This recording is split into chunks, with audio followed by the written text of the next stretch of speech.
Welcome to Dr. Creepen's dungeon. How would we define horror? Well, it typically involves elements such as supernatural phenomena, grotesque imagery, violence, and psychological or emotional distress. The purpose of horror is to create an intense and chilling experience, often through the exploration of the unknown, the macabre, or the terrifying aspects of human nature. It seeks to elicit a visceral response, leaving the audience unsettled or frightened, as we will see in tonight's two terrifying tales of terror. Now, my dear friends, as always, before we begin, a word of caution. Tonight's tales may contain strong language, as well as descriptions of violence and horrific imagery. If that sounds like your kind of thing, then let's begin.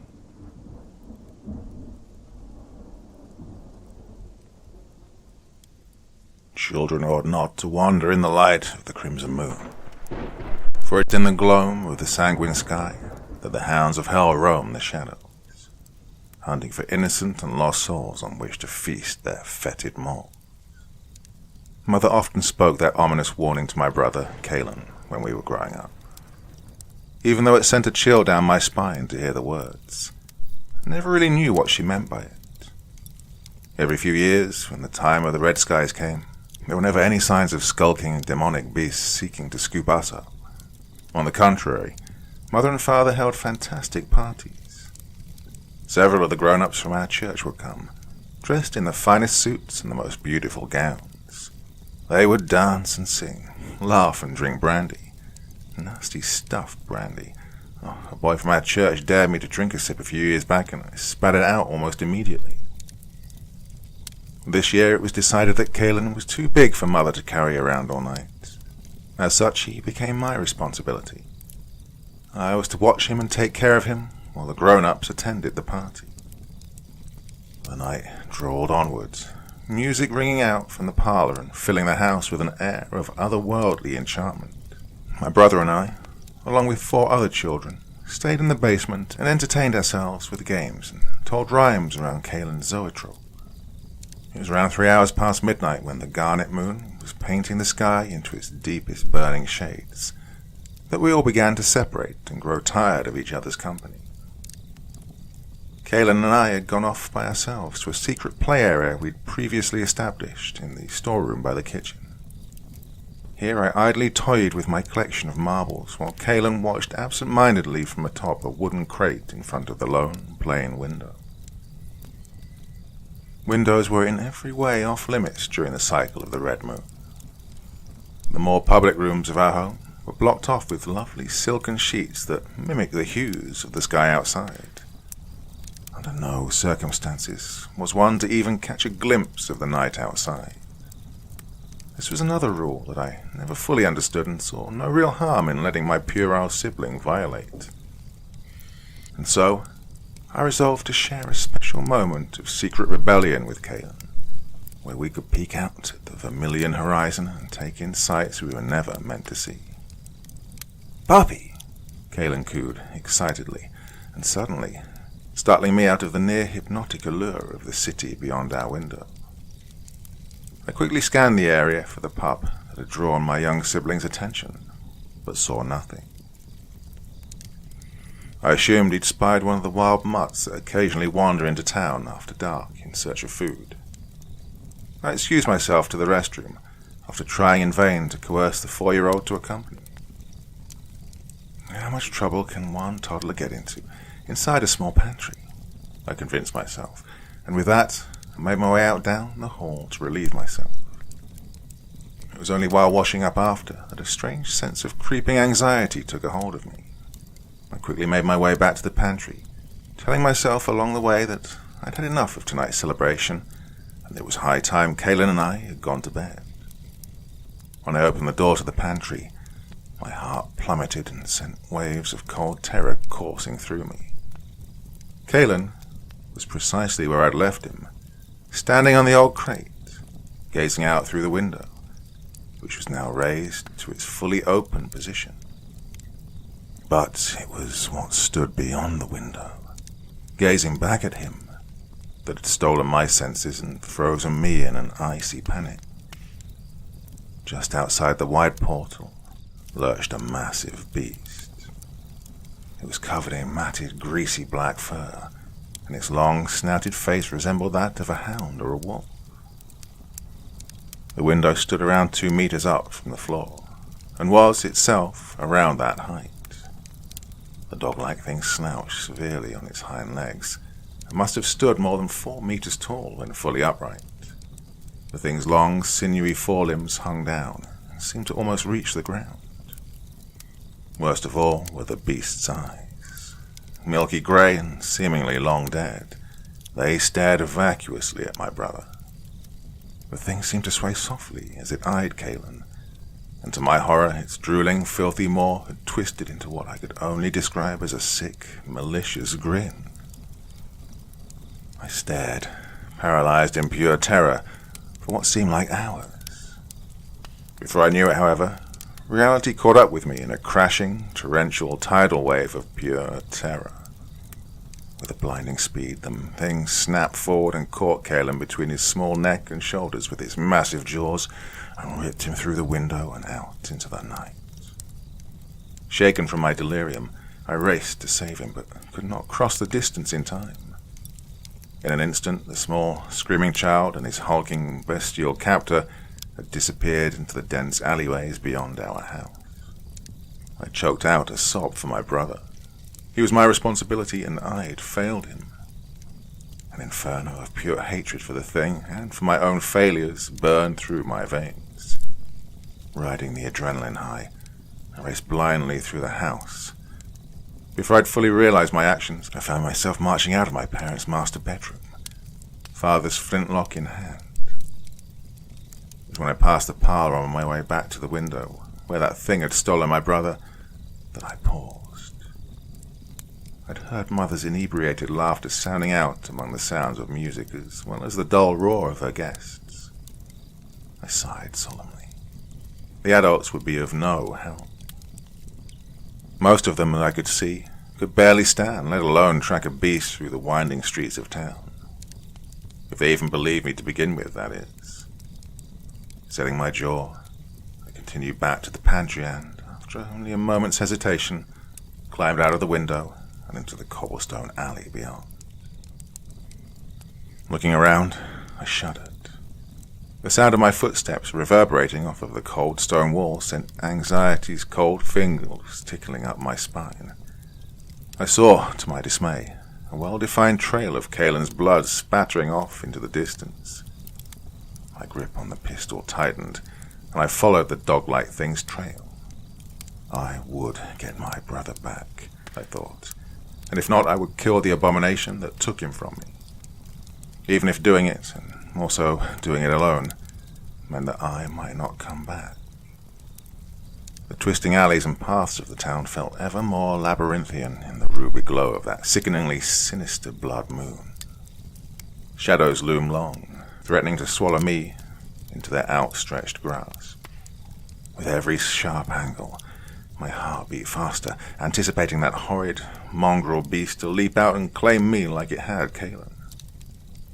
My spine went rigid, and my blood turned to ice as a long, discordant sound rang out and echoed over the rooftops. It took me a moment to recognize it as a kind of unholy amalgam of a scream and a bestial howl. It had to be the thing that had taken Kalen. Taking a deep breath, I set out at a light jog, determined to find the horror before it crawled back into whatever fetid pit it had come from. I trotted up the stone steps to the town's main square. As I came to the top, I got my wish, and dear God, how I wish I hadn't.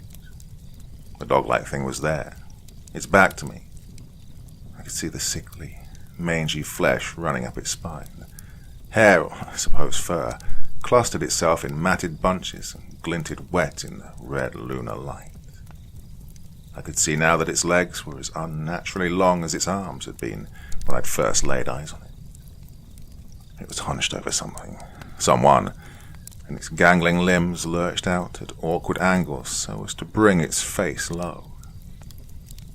I steeled myself and crept slowly toward the feasting creature, raising Father's flintlock level to my eye, and aimed directly at the beast's center mass.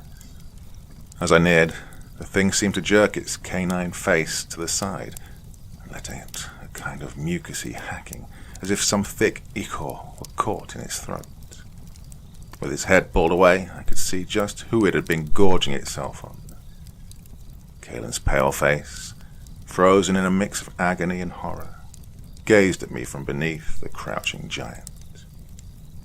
Blood vessels in his right eye had broken, giving it a bulging black look in the shadows. His face bore monstrous gashes down one side, and his silvery blonde hair was caked in gore. Below the neck, it was hardly possible to distinguish as a body. Viscera and half-chewed organs lay in a loose pile. A pool of my baby brother's blood had seeped into the cracks of the cobblestone and began to spread in awkward geometric patterns. I let out a sharp gasp at the sight of Kaelin's mutilation.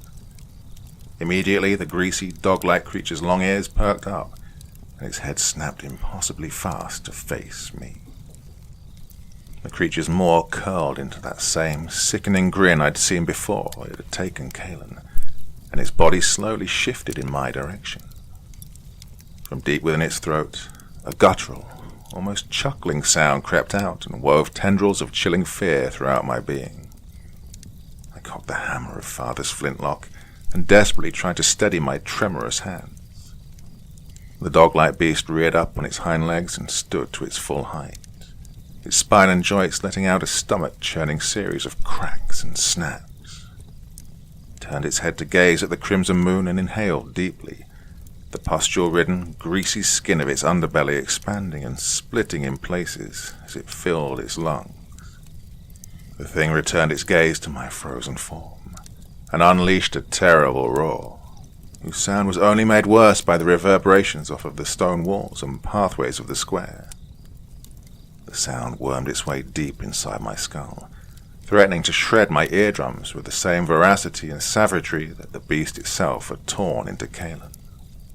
I felt a wave of dizziness and a queer sense of nausea while the thing howled its nightmarish cry. Before I knew it, my legs had gone limp and the earth quickly rose up to meet my fainting body. The shadows rushed in from the corners of my vision to claim me. I used every bit of strength I could muster to squeeze the trigger of the pistol, sending a shot, lightning fast, into the monster's shoulder and causing it to shriek in pain. The ringing echo of the gunshot, mixed with the dog-like bellows, fused awkwardly together and faded out in time with my steadily receding consciousness. The morning after was, for the most part, a haze. A constable woke me and returned me to my home, where I was examined by our family physician. The news of Kaelin's death was broken to Mother and Father, who collapsed at the loss of their son. I told my mother my story of how the dog-like thing had taken Kaelin and how I had gone to rescue him. She only cried harder and cursed my idiocy. I tried for nearly a quarter of an hour to get any information on just what the beast was and why it had taken my brother. I also couldn't comprehend just why nobody was talking about the mangled, horrible state his body had been left in. It was as if nobody cared, or at the very least weren't surprised by it. She never faltered, however. She never spoke a word. It was at Kaelin's funeral that things began to feel more real, and less like the wispy fog of confusion that arises when trying to recall a dream. The family was gathered closest to the coffin as Kaelin was lowered into the ground. Nearest us were our close friends and members of our church. I remembered peeking around during the final prayer and seeing someone peculiar standing off in the distance, beneath a gnarled oak tree. We made eye contact, and he seemed to acknowledge me in a way, as if to express his condolences. The man beneath the tree was the former reverend of our church. I didn't know much about him, as Mother said he'd been excommunicated nearly 16 years prior. She never explained the reason for his removal, just that he was an unclean soul and not fit to lead a congregation as tight-knit and devout as that of our church. Reverend Dutoit had become something of a local boogeyman in the time since his separation from the church. Children passed stories around that if you misbehaved or wandered into the streets at night, that Dutoit would snatch you up and take you back to his estate on the hill overlooking town. Rumours could occasionally be heard that he bought strange herbs and ingredients from the town apothecary and conducted strange experiments deep in the bowels of his home, but nobody could ever say for sure that this was the case. It was always an instance a friend of a friend of a friend told me. Seeing Dutoit at a funeral wasn't particularly odd, especially given that he'd known my parents during his tenure at the church. One thought did strike me as peculiar, however, and it teased the corners of my thoughts during our return home. It nagged at me just enough that, before the sun had begun to set in the amber evening sky, I had again climbed through my window and crept my way through town.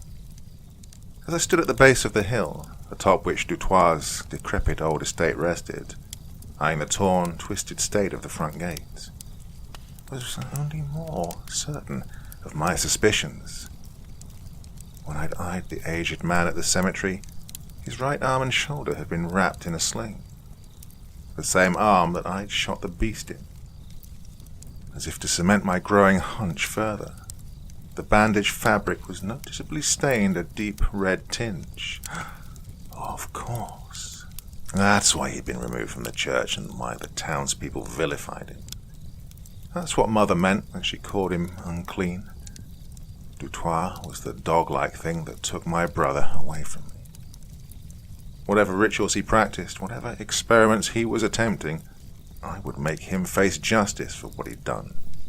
I would confront him. Reverend Dutoit's home bore an even stronger sense of disrepair upon closer inspection. Stonework was moss-ridden and cracked.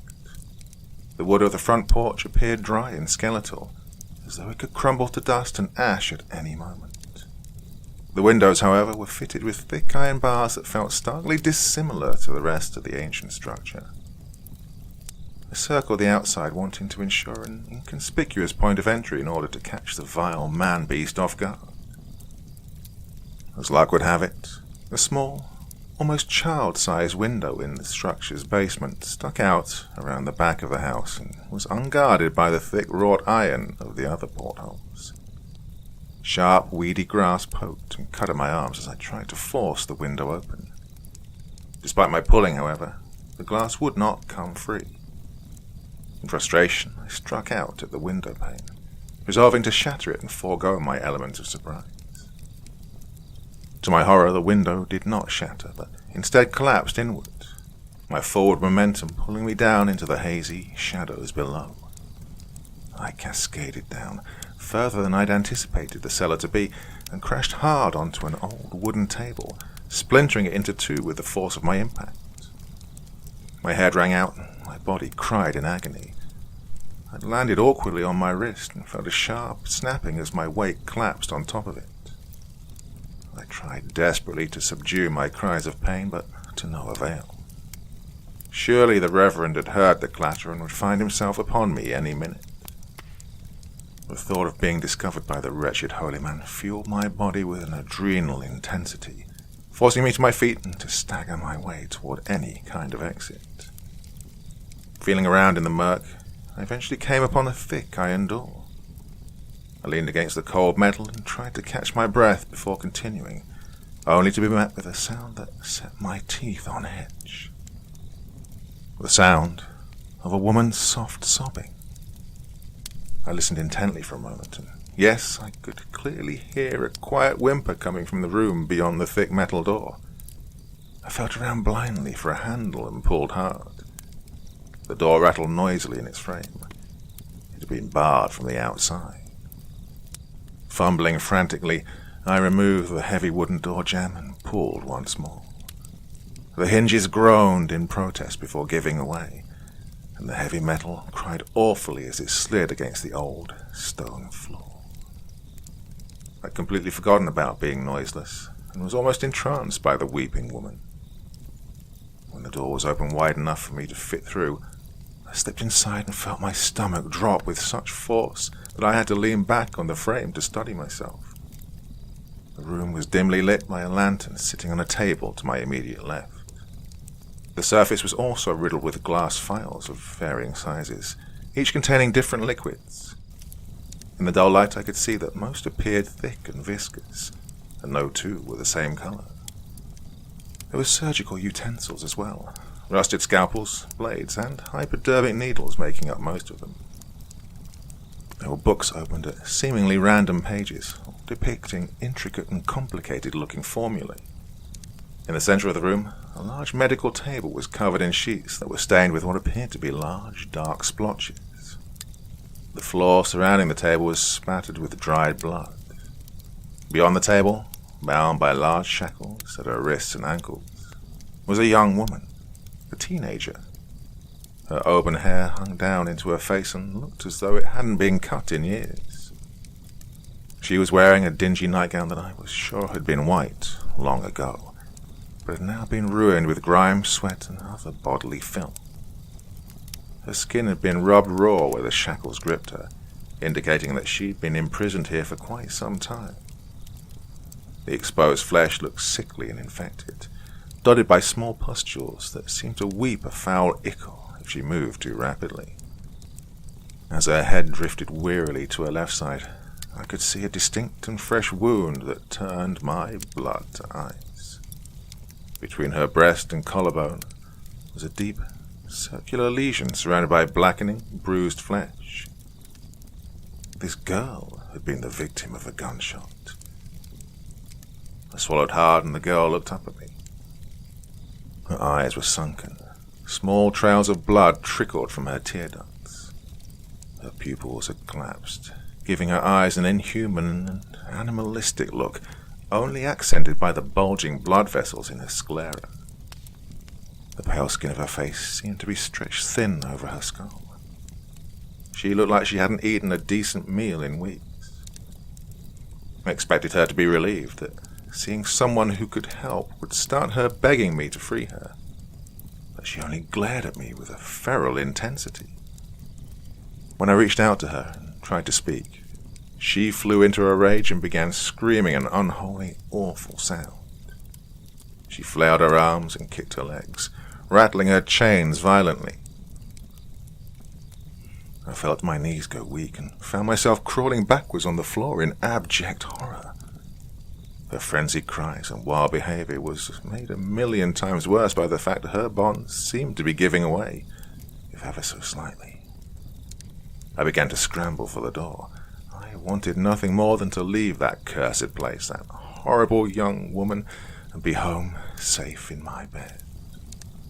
But as I grabbed for the handle, the door flew back against me, knocking me onto my back. Reverend Dutoit had burst into the room, his dry, ancient voice now booming through the stone room. At the sight of me, however, his shouts died in his throat. His pale grey eyes grew wide with panic, and his already pale skin became that much more paled as the blood rushed from his face. "You!" The question croaked out of his throat as he extended a long, skeletal finger in my direction. "You cannot," he said more firmly, though the mask of confusion never left his wrinkled face. We stared at each other for a long time. All the while the chain girl continued her caterwauling. "Her name," he whispered solemnly, with eyes sinking to the stone floor beneath him.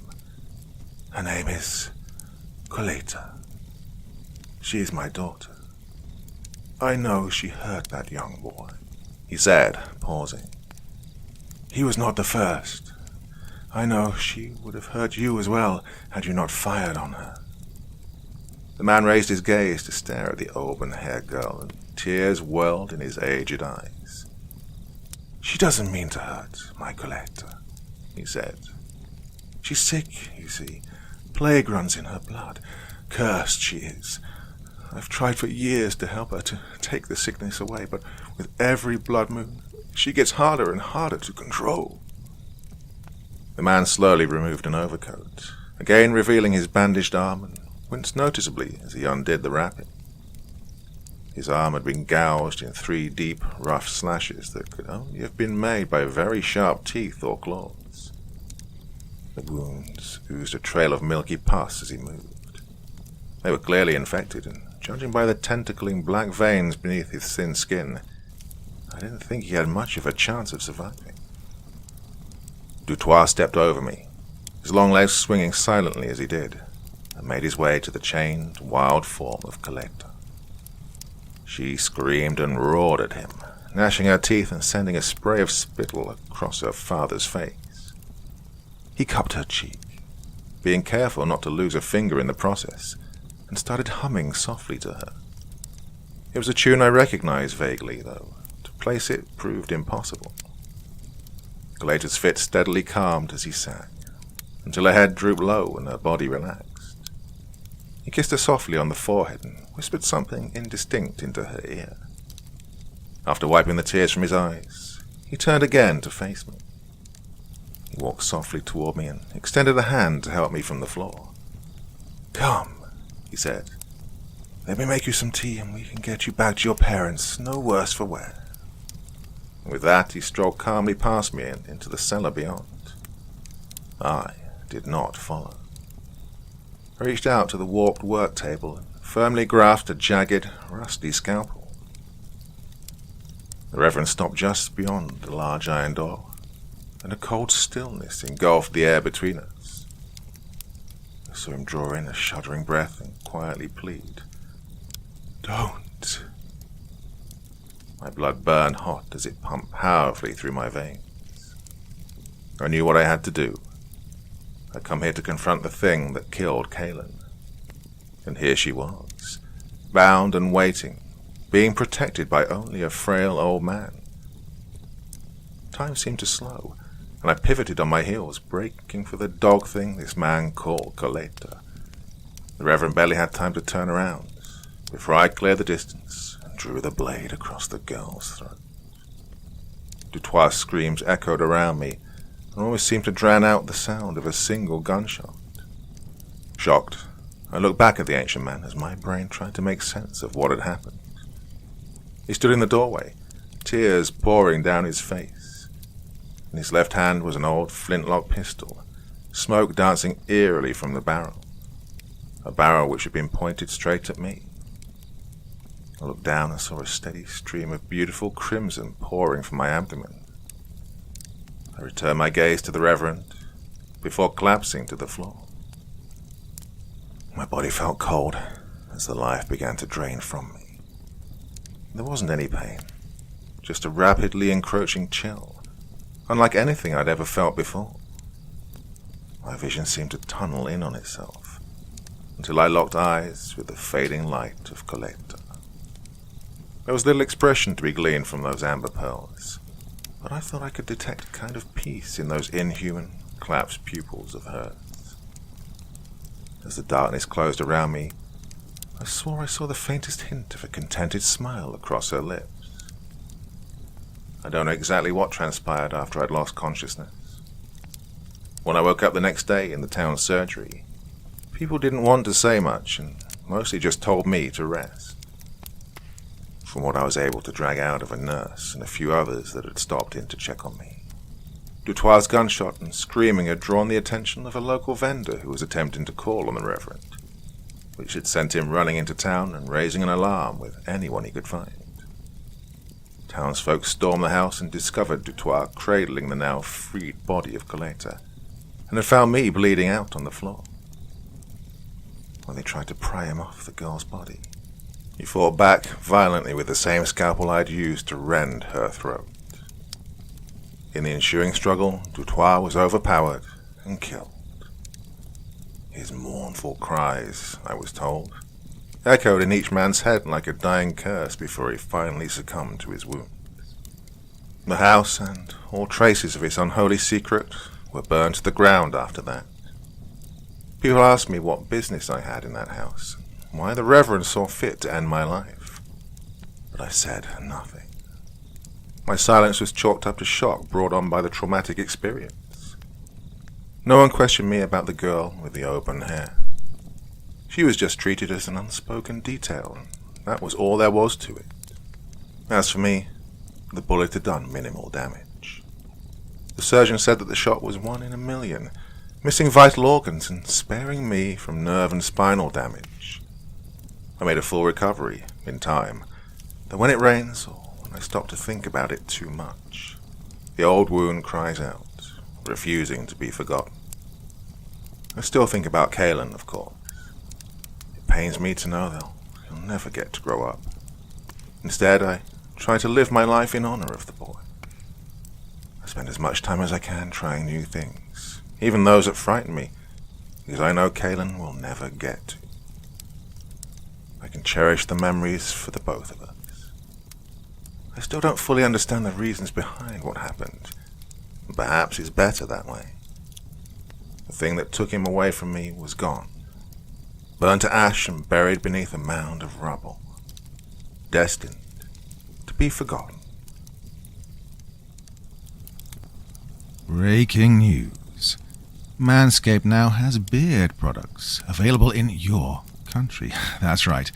They're once again revolutionizing men's grooming with a brand new Beard Hedger Pro Kit. From a beard trim to a fresh shave, the technology behind the Beard Hedger Pro Kit allows you to shape your signature beard look like never before. Now you can finally use Manscaped products to make your drapes match your carpet by going to manscaped.com and using the code CREEP, that's C-R-E-E-P, for 20% off and free shipping. As someone who has his own fair share of facial hair, this is something close to my heart. It's time to tame your mane, to say goodbye to all your stubble trouble with Manscaped's Beard Hedger Pro Kit. It all starts with the Beard Hedger. First off, this cordless trimmer has a rotary wheel that gives you 20 hair cutting lengths, all with one guard, so no more messy drawers full of extra add-ons. And also, it's waterproof, so you can shave in the shower to avoid all that hair in the sink. Well, the Pro Kit is full of surprises. They've created 4 dermatologist-tested formulations for your post-trim care. First of all, there's the beard shampoo and conditioner. You need to remember all your hair is different. Your beard hair is more coarse and easier to damage than the hair on your head. That's why the kit has made shampoo and conditioner specifically designed to moisturize, reduce ingrown hairs, replace natural oils, and promote beard health. Next, the kit has Manscaped's beard oil. This helps relieve dryness both on the beard and the skin beneath, while adding a little shimmer and shine. Cap this all off with the Beard Balm, a pomade that shapes, styles, moisturizes, and tames for a sculpted look to attract any fellow or dame. Did I tell you the Pro Beard Kit also comes with 3 free gifts: a beard brush, comb, and scissors to ensure your beard is ready to impress. So, get 20% off and free shipping with the code CREEP, that's C-R-E-E-P, at manscaped.com.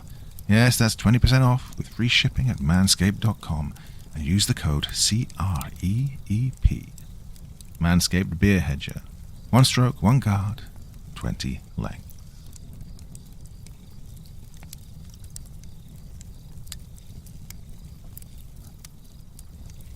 Hal coughed and blinked open his burning eyes, his breath stuttering as a wave of heat and nausea rolled over him. Holding his position, bent forward against the steering wheel of the intercity transit bus, he took several deep, ragged breaths, focusing down at a mustard stain on his outsized middle as he attempted to regain his bearings. Another blast of heat assaulted him, hot enough to cause him to wince beneath the cover of his folded arms, and he shook his head weakly from side to side. Hazy memories began to cohere with his rational mind, and as they did, the distant sound of screeching began to rise in his ears. Screeching, the screeching of tires, the pain in his arm and chest, the impact. Jerking upright, Hal clutched a hand to his heart, gasping and squeezing at the meat of his chest. He was still in the bus. He'd been driving, but then... Blinking furiously, he tried to make sense of his surroundings. A second wave of screeching wails met his ears, and he frowned, turning to squint out through the glass doors. Where was he? He'd been driving through the tunnel, but that didn't look like concrete they were wedged up against. And that sound, that wasn't tires against pavement. It almost sounded like a great wailing of gnashing and teeth. Hal spun in his seat, searching for the source of the unfamiliar voice. His eyes fell on a man, a priest, clearly by the collar at his throat. Black of hair with grey at the temples, he stood, staring out the window before him, a distant and highly troubling expression on his face. Hal grunted a bit as he leaned to unfasten his seatbelt, then turned the rest of the way to take in the state of his passengers. Staring back, he paused. Where were the rest of them? There had been at least 18 passengers at his last stop. Where were they? Only 3 people remained on the bus. The priest, still staring through the window, a young woman, maybe 18 at most, dressed to the nines in the thickest goth glam Hal had ever seen, and a young man wearing dark-rimmed glasses and sea-green scrubs. Both of the latter two were finding their feet, beginning to stare about at their surroundings, a look of confusion similar to that which Hal himself was feeling, etched into their faces. "Is everyone all right?" Hal asked hoarsely. "Where's everyone else?" "Saved." The priest's voice was quiet and distant. Hal waited, but no further explanation followed. Shaking his head, he turned away. Sounds like EMS must have already started getting folks out. And just as well. Hal really didn't feel like dealing with a shell-shocked priest just now. Reaching his hand out, he fumbled to open the door, but it was jammed hard against the wall of the tunnel. Heaving himself up and out of the driver's seat, he started walking down the center aisle. He stopped short when he made it to the priest. He hadn't moved as Hal approached, just stood there like a statue, staring out the window. Heat pressed hard against the side of Hal's face, and he turned to look out the same window. Flames glowed against the outside of the bus, stuttering and flaring in unsteady bursts, fighting against the interior lighting for dominance against a thin pane of tinted glass. Shit, we're on fire. Hal caught a momentary glimpse of his own stunned face in the reflection, as the fire wavered and disappeared once again. Pushing past the priest, he quickly moved to the rear exit, throwing his shoulder hard against the glass-paned door when it wouldn't immediately open. It budged, but only by a small crack, and through it Hal was able to glimpse a mangled, soot-covered mass of corrugated steel, the remains of which looked like a shipping container, wedged tightly against the outside. He pushed against the door once more, but quickly gave up, turning back to try the emergency exit instead. Glass imploded from the opposite side of the bus, and a shriveled, smoking form hurtled in through the broken window. "Shit! Oh, shit!" The man in scrubs was shouting, scrambling over the back of the seat in an effort to distance himself from the burned and twisted body writhing in the aisle, right next to where he'd been sitting. A few seats forward, the goth chick began screaming. A sigh of relief passed over the lips of the burned man, and Hal watched in shock as he relaxed against the filthy floor in what looked like rapture, nuzzling one blackened cheek against the rubber aisle. What the hell is going on? The rush of searing heat from the broken window brought Hal's attention back up, and the sound of screaming and screeching increased. Damn it, we've got to get out of here. All right, everyone. Off the bus now. We'll send EMS for him. Crossing to the emergency exit, he jerked the lever up with one thick fist and threw it wide. Glass crunched underfoot as he waved the passengers forward. Goth Chick was the first to jump ship, skirting around the smoking and sizzling man with a squeamish twist of her fishnet-clad legs, leather boots notwithstanding. The man in scrubs, casting one hesitant glance downward on his way past, quickly followed. "Yo, Padre, you coming?" The priest, unmoved from his distant attentiveness, even through the entrance of the burning man, blinked at Hal as if coming back to himself, and then nodded, turning to follow the others through the small exit. A scorching gust greeted Hal as he stumbled heavily to the ground, and he lifted an arm protectively in front of his face. Squinting through the caustic, sulphuric wind, he found the others just a few feet away, hovering close together far back in the space between the bus and the wall. Light flared from directly beside the huddled group, and they all cried out as the nearest set of tires ignited and burst, dropping the bus sharply in their direction. Goth Chick threw herself against the wall of the cave, but then immediately jerked away again, as if burned, heavy streaks of black mascara running down her cheeks as she began to hyperventilate. "Where are we?" she cried, staring around the dark space with wild eyes. "What happened?" Hal held both hands out toward her, palms out, hoping to stave off any more hysterics. He really didn't have time for hysterics. Look, just calm down. Nobody panic. Miss, what's your name? Frantic eyes found his face. Amelia. Hal nodded, then turned to the man in scrubs. Dr. Benjamin Turner, he answered at Hal's raised brows. I'm a resident and county general. Oh, we're in the middle of a freaking emergency, and this guy's going to make sure I know he's a doctor. Hal shook his head, spitting out a globule of ash-tasting saliva before turning to the priest. The father furrowed his brows. Who I was doesn't really matter now. My judgment is being passed. Judgment? What the hell's wrong with this guy? Ignoring his words, Hal asked instead. You said the others were already rescued. Where's the EMS? The cops? The priest just stared at him. Hal stared back, the expression on the father's face making him think there was something he wasn't catching on to. Another blast of heat pressed against him, and he scrunched his eyes shut. He shook his head. Whatever, Padre. Come on. We got to get out of this tunnel before the whole bus blows. I wouldn't. The priest's voice held a note of warning, and Hal paused in his motion of turning toward the rear of the bus, where a small gap remained between it and the wall. Excuse me? This cave, this crevice of unnotice. This is likely our last reprieve before final judgment. This is likely our last reprieve before final judgment throws us eternally into the fiery furnace. Whatever breath of the kingdom we carried here with us, it will not abide long. Not here. Fiery furnace? Judgment? Hal blinked hard at the man, shaking his head in frustrated bewilderment. Dude, what the hell are you... But then he broke off, slapping a hand to the side of his face as, with a painful flash, he remembered. His vision shrinking to a small, bright haze, passengers and tires screaming in equal volume as the bus spun sideways, the oncoming semi careening through the freeway tunnel. Shaking his head, Hal cleared his spinning brain. Are you telling me? He began, sinking drop plummeting from the pit of his stomach all the way to his toes. Then he shook his head again, scoffing at the ridiculous notion. This guy must have hit his head something fierce. You're crazy. How could a priest and a doctor end up in hell? He cast a momentary glance at Amelia, but said nothing, earning a reproachful look in return. He ignored this, though. Clearly she hadn't been going to church in those platform boots. Dr. Benjamin Turner, MD, looked slightly uncomfortable, but it was the priest who replied. It's simply not a matter of our deeds that save our souls.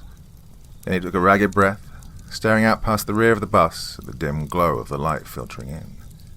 And it would appear that some sins truly are unforgivable. Hal spared him one last incredulous look before turning away. Whatever you say, Padre. I'm getting out of here. He motioned to Amelia. You coming, Doc? Doc Turner nodded and moved to follow Hal and Amelia toward the dim light at the end of the tunnel. The bus had halted crookedly in the narrow space, and there was only a small crack between the rear of the vehicle and the wall in which to pass through. Sucking in his gut, Hal squeezed his body through the narrow gap, wincing as the heat of the stone burned his skin. His thoughts unconsciously slid back to the priest's ominous statement as he felt it sear across his back. A rush of scorching air blew past him as he emerged around the bus, and he spun away from it, blinking to find the others following with much less difficulty. Clearing the ashy grit from his eyes, he turned back to the red glow. The sound of screaming was louder, nearly overwhelming, and Hal found himself adamantly denying the priest's words, again and again, and then again. A horn blast, deep and thunderous, shook the tunnel with its basso call. Slapping his hands over his ears, Hal ducked his head, cowering against the heated wall. Through his squinted vision, he saw the red light at the end of the tunnel begin to flash. Fire trucks, thank God. But did they have to blare the horn like that? He turned to face the others. Looks like EMS is straight ahead, he shouted over the remaining echo.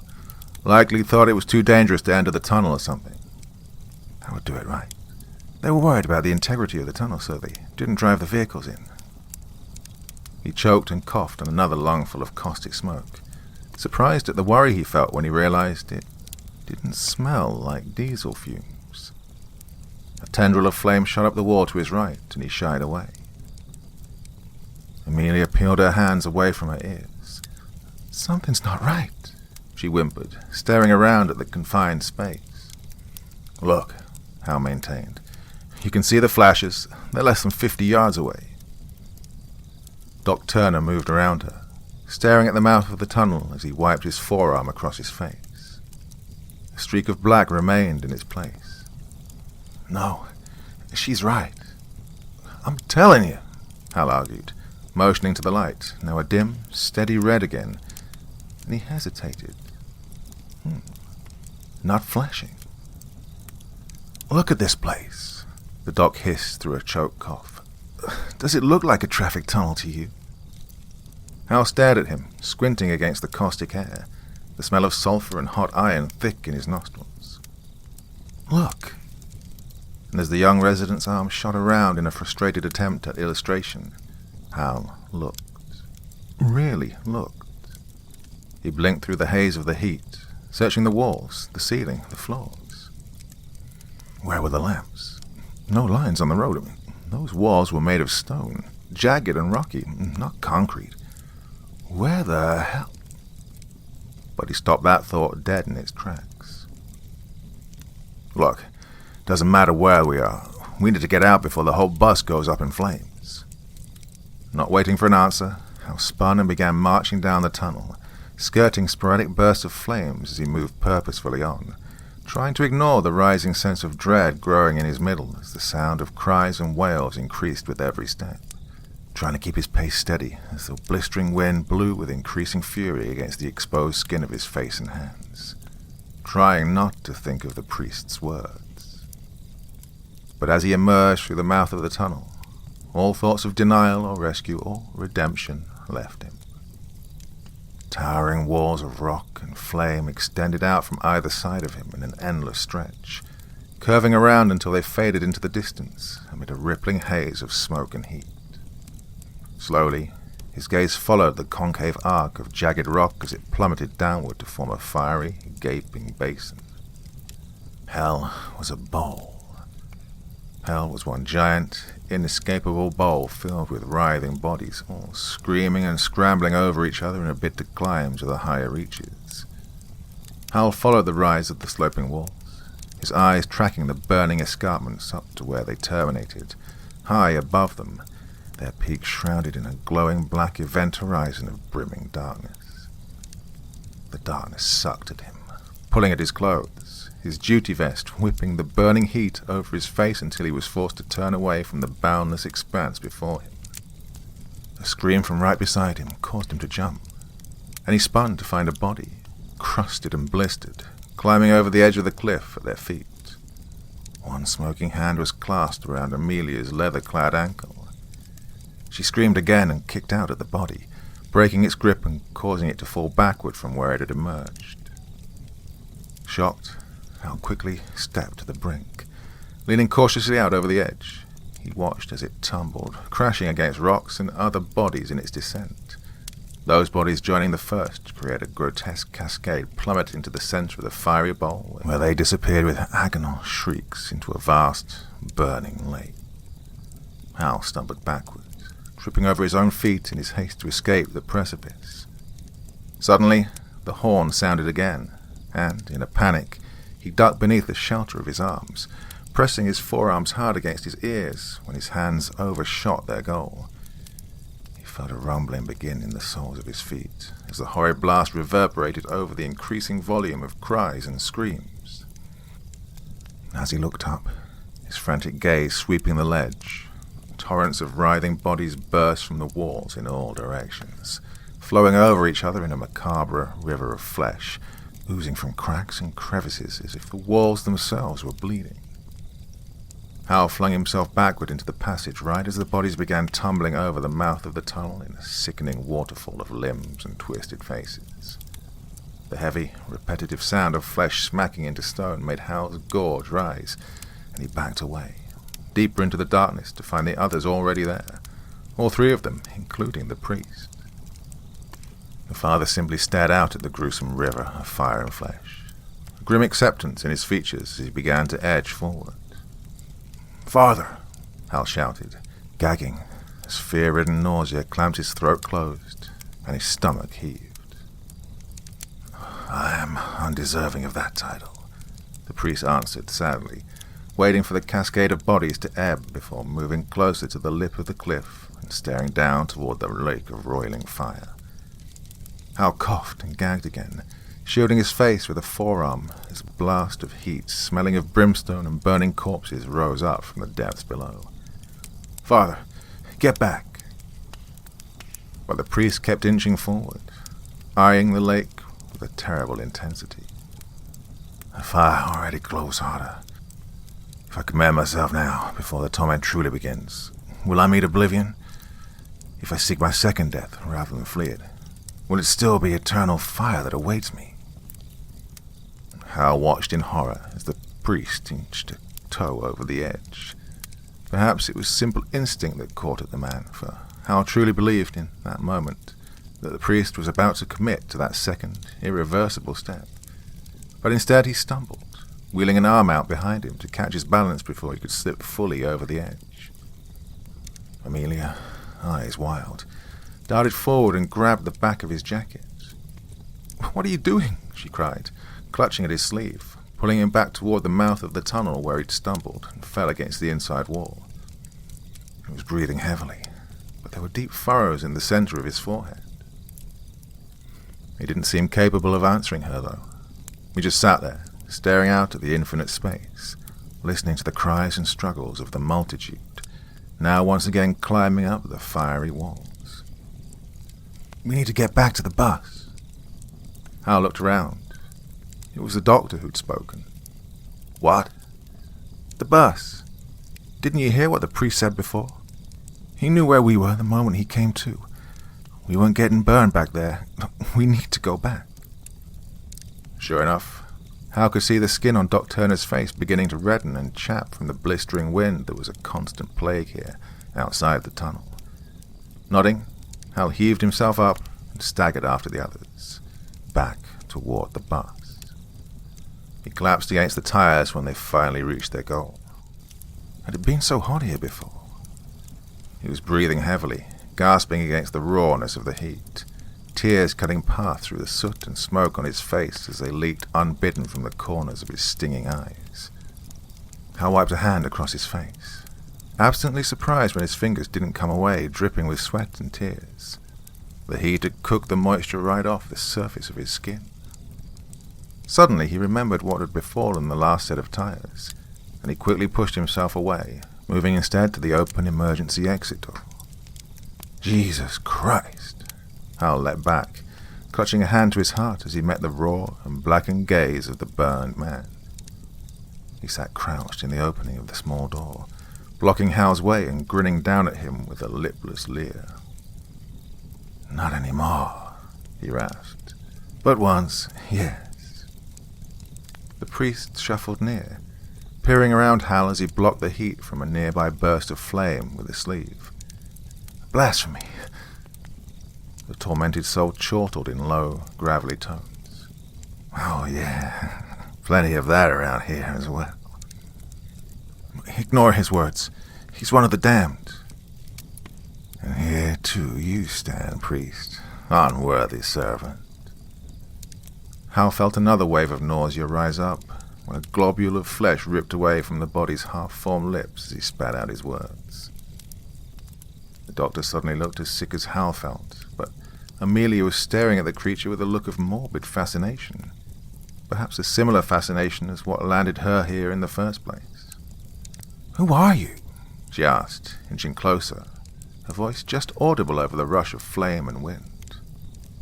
"I'm old again, and your histories know me well," he hissed. "I've been named Nero, Vlad, Khan, Himmler.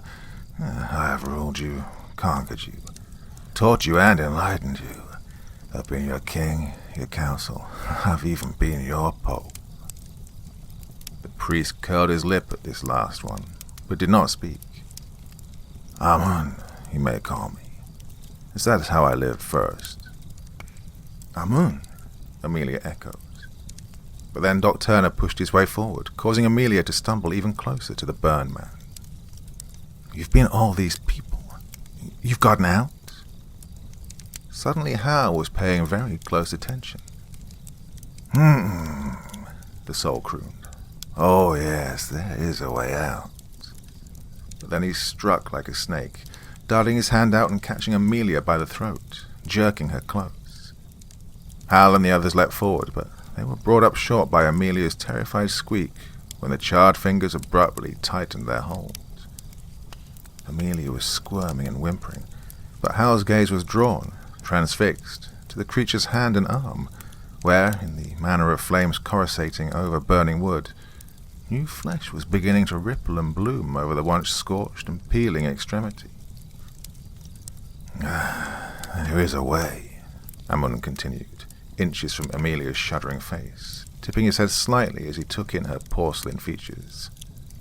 And if you take me there, I'll deliver you from an eternity of torment.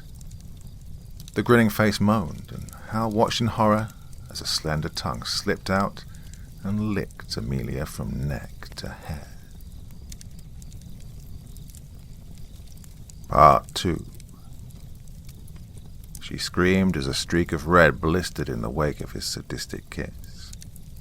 Functioning on an instinct that surprised him, Hal swung at the burned man's face, missing but causing Amun to lose his grip as Amelia twisted away at the same time.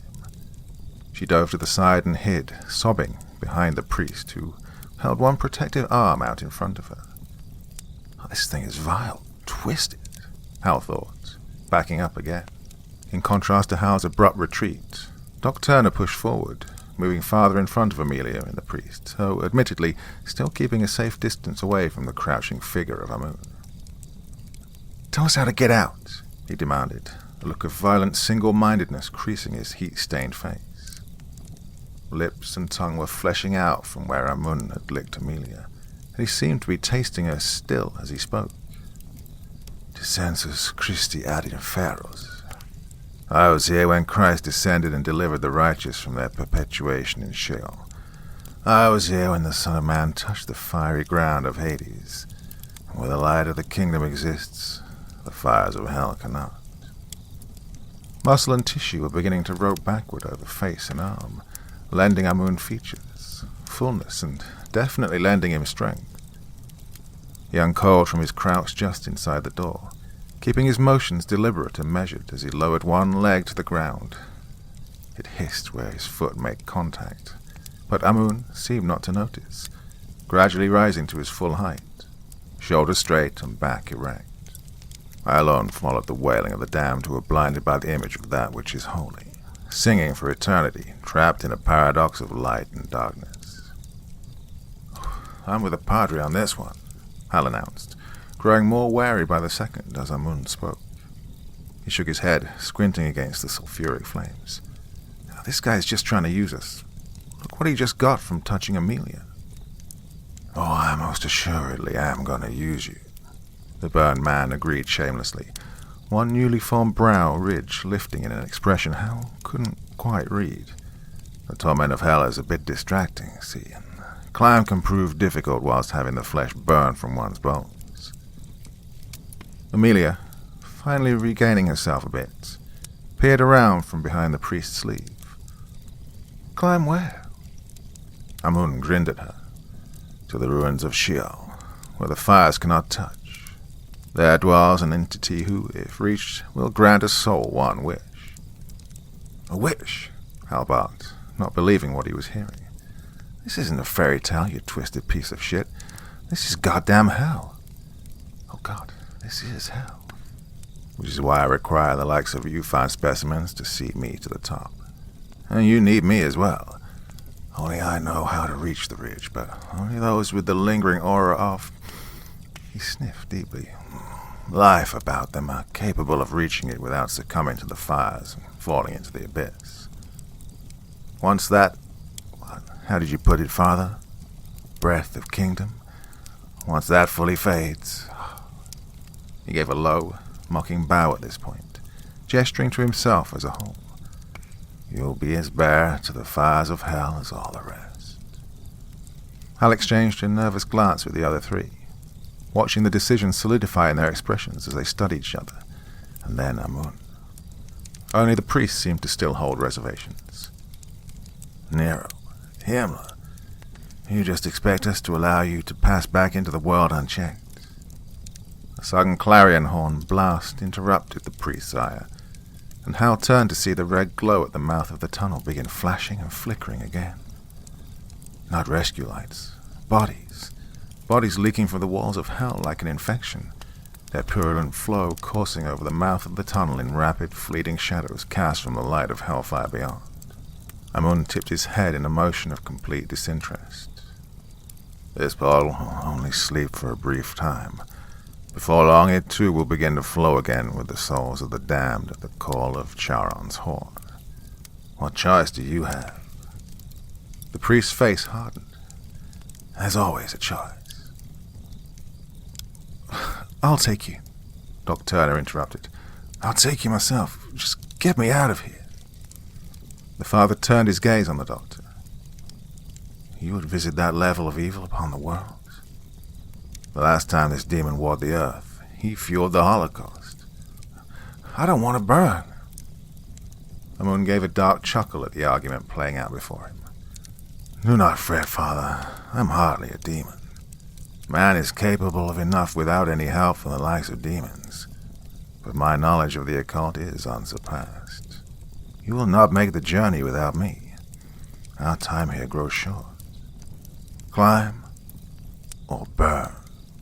Climb, the doctor said immediately, stepping around Hal to stand closer to the tunnel entrance. Amelia looked uncertain, but soon she too gave a hesitant nod and moved out from behind the priest to stand beside the doctor. Hal hesitated for a moment, staring at the priest as he weighed his own soul against that of possibly thousands. At the next burst of fiery heat, though, his resolve faltered. Why start caring about other people now? You had your whole life to do that, and look how you screwed that up. Stay, if you wish. Hal looked up from where he ducked below the cover of his arm, drawn by the indifferent tone of Amun's voice. He wasn't where Hal had last seen him. He now stood placidly between Doc Turner and Amelia, unaffected by the raging storm of heat swirling around them. Matters not to me. These two are enough to see me to the ridge. I wish you well for your sojourn in hell. Damn it, he's going to this ridge whether I help him or not. I don't care what the Padre has to say. I'm getting out of here. Ducking beneath his arm once more, Hal turned and stepped toward Amun. The burned man gave him a wicked leer, but turned without a word and headed for the mouth of the tunnel. They emerged to the press of the burning, fetid wind, and the cries of the multitude of wailing souls was nearly deafening.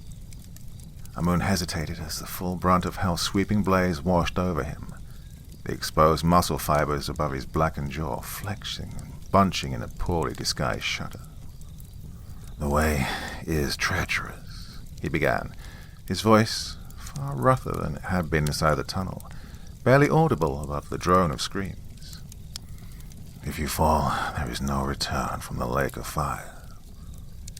He turned a searching gaze over his shoulder and up.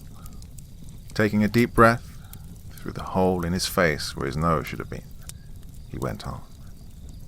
We must ascend to the next sleeping portal before you will lay in bed at the fire. Amun moved to begin scaling the wall, but when no one immediately followed him, he jerked to a halt, curling in on himself as he apparently reached some sort of invisible limit. He turned back to them with a frustrated stare. If it's your intent to linger until your flesh ignites, do tell me now. I'll abide a while longer in the peace of the portal while I watch you burn. Well, that was enough to get Doc Turner moving. Hal followed once Amelia began climbing, and to his surprise, he saw the priest emerge from the mouth of the tunnel as well. Change your mind, Padre? Hal called over the howling, but the priest didn't respond, only gave him a grim look and took to the wall beside it. The climb was impossible. a fact which Hal kept reminding himself of every burning, scraping inch, pulling himself hand over hand up the jagged rock face. Checking above him, he found Amelia and Doc Turner, younger and with much slimmer bodies, not having nearly the difficulty he was with his slightly more than middle-aged, overweight frame. The heat billowing up from the lake far below kept him moving, though, one blistering handhold after another. They climbed for what seemed like an hour, the updrafts ever worsening as they licked up the concave walls of Hell's outer reaches. Hal looked up, gritting his teeth against the burning ache in his limbs as he pulled himself ever upward, the pain in his muscles a dim shadow against the scorching wind constantly racing over his flesh. Amun had reverted to the struggling, wailing creature they'd first met, and he scrambled over rocky cliffs and rises with the single-minded determination of one who was running from oblivion and finally had the end in sight. Suddenly Amun's grotesque form disappeared over a rise. Doc Turner, closest behind him, soon followed suit. Eventually, Hal slapped a meaty arm over the edge of the rocky landing, the cracks and blisters across his skin giving him a moment of angst as his eyes focused on them. He looked across the ledge for the others. Amelia and the doctor were dragging Amun by the arms into the shelter of a dark crevice, narrow and jagged against the harsh light of spurting flames. Gaining the rise, Hal struggled forward a few inches on his hands and knees, breath heaving and lungs burning. He spit the grit from his mouth, only to watch the globule of saliva hiss and immediately sizzle into nothing. He jumped when he felt a hand under his arm, and a sharp tug brought his gaze up to find the priest trying to pull himself to his feet. Desperate, he clasped at the hand and heaved himself up, leaning heavily on the other man as they struggled forward. Hal knew the instant that they passed into the crevice.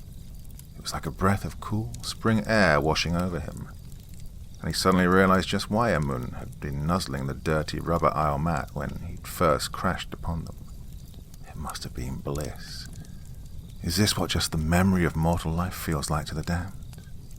Doc Turner was holding a hand to Amun's head, as if in benediction, as Hal and the priest struggled toward them. Flesh and sinew squirmed and spread beneath his hand, but not as quickly as it had before with Amelia. Were they losing their protection that quickly? Amelia turned at the sound of them approaching and gave them an unsteady smile, rubbing her hand against her arm.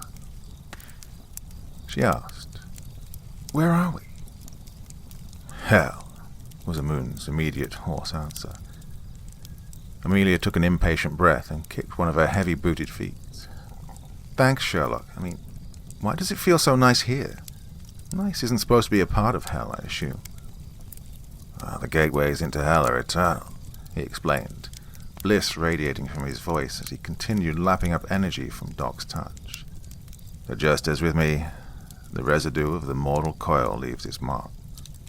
Frequently the tunnels sleep, clogged and sullied by the taint of humanity left by the multitude of souls passing through their walls." He tipped his head slightly to look up at Amelia from beneath the cover of Doc Turner's hand. "You four are fortunate. The gateways vomit the souls bent for eternal torment down to the lower levels without prejudice. Had your contraption not been lodged in the tunnel's gluttonous throat, you'd be burning in the pit with all the others." Hal gave himself a mental shake to chase away the memory of those writhing masses of bodies. Motioning to the priest, still at his arm, they staggered farther back into the cave. "That one deserves to burn here," Hal grumbled as he flopped down onto the blessedly cool stone floor of the cave. Fire continued to stutter and burst from cracks in the walls at frequent intervals, but Hal felt nothing of their heat. "But not you?" The priest's voice held a questioning note, and Hal turned to look at him. The priest was watching him, eyes tipped upward beneath his brows from where he'd sat slumped against the opposite wall. The space was small, and Hal could see the streaks lining the priest's face where sweat had tried and failed to linger. Hal shrugged, trying to appear as if the idea didn't bother him as much as it did. It freaking terrified him now. "Dunno. I never masterminded any evil regimes, but Suppose I never really worked that hard at staying out of this place either. There's retrospect for you, huh? The priest gave a dark laugh. I suppose so. Hal rested his head back. How about you, Padre? What lands a priest in the fiery furnace? The priest didn't immediately answer, but Hal could see in the way he sat silent, brow wrinkled together, that the question bothered him. I believe our crispy friend over there said it best, he finally began, making a subtle motion with his head over toward Amun and causing Hal to chuckle a bit, despite their current circumstance. I was an unworthy servant, he went on. My great sin was doubt. I doubted the gospel, doubted the resurrection, but what was worse, I encouraged others to doubt as well. Hal sobered at the other man's heavy words. Isn't that a good thing, no? He asked, running his fingers back through his thinning hair as he spoke. Shouldn't you encourage people to think for themselves?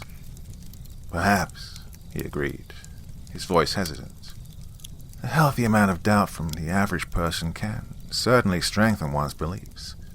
But when that doubt is coming directly from your church leader, well, it tends to have a much greater impact, especially on those who had a shaky belief to begin with. My colleagues found out, of course, and I was taken away from my parish to be reassigned to the city hospitals, where my work primarily consisted of administering the last rites.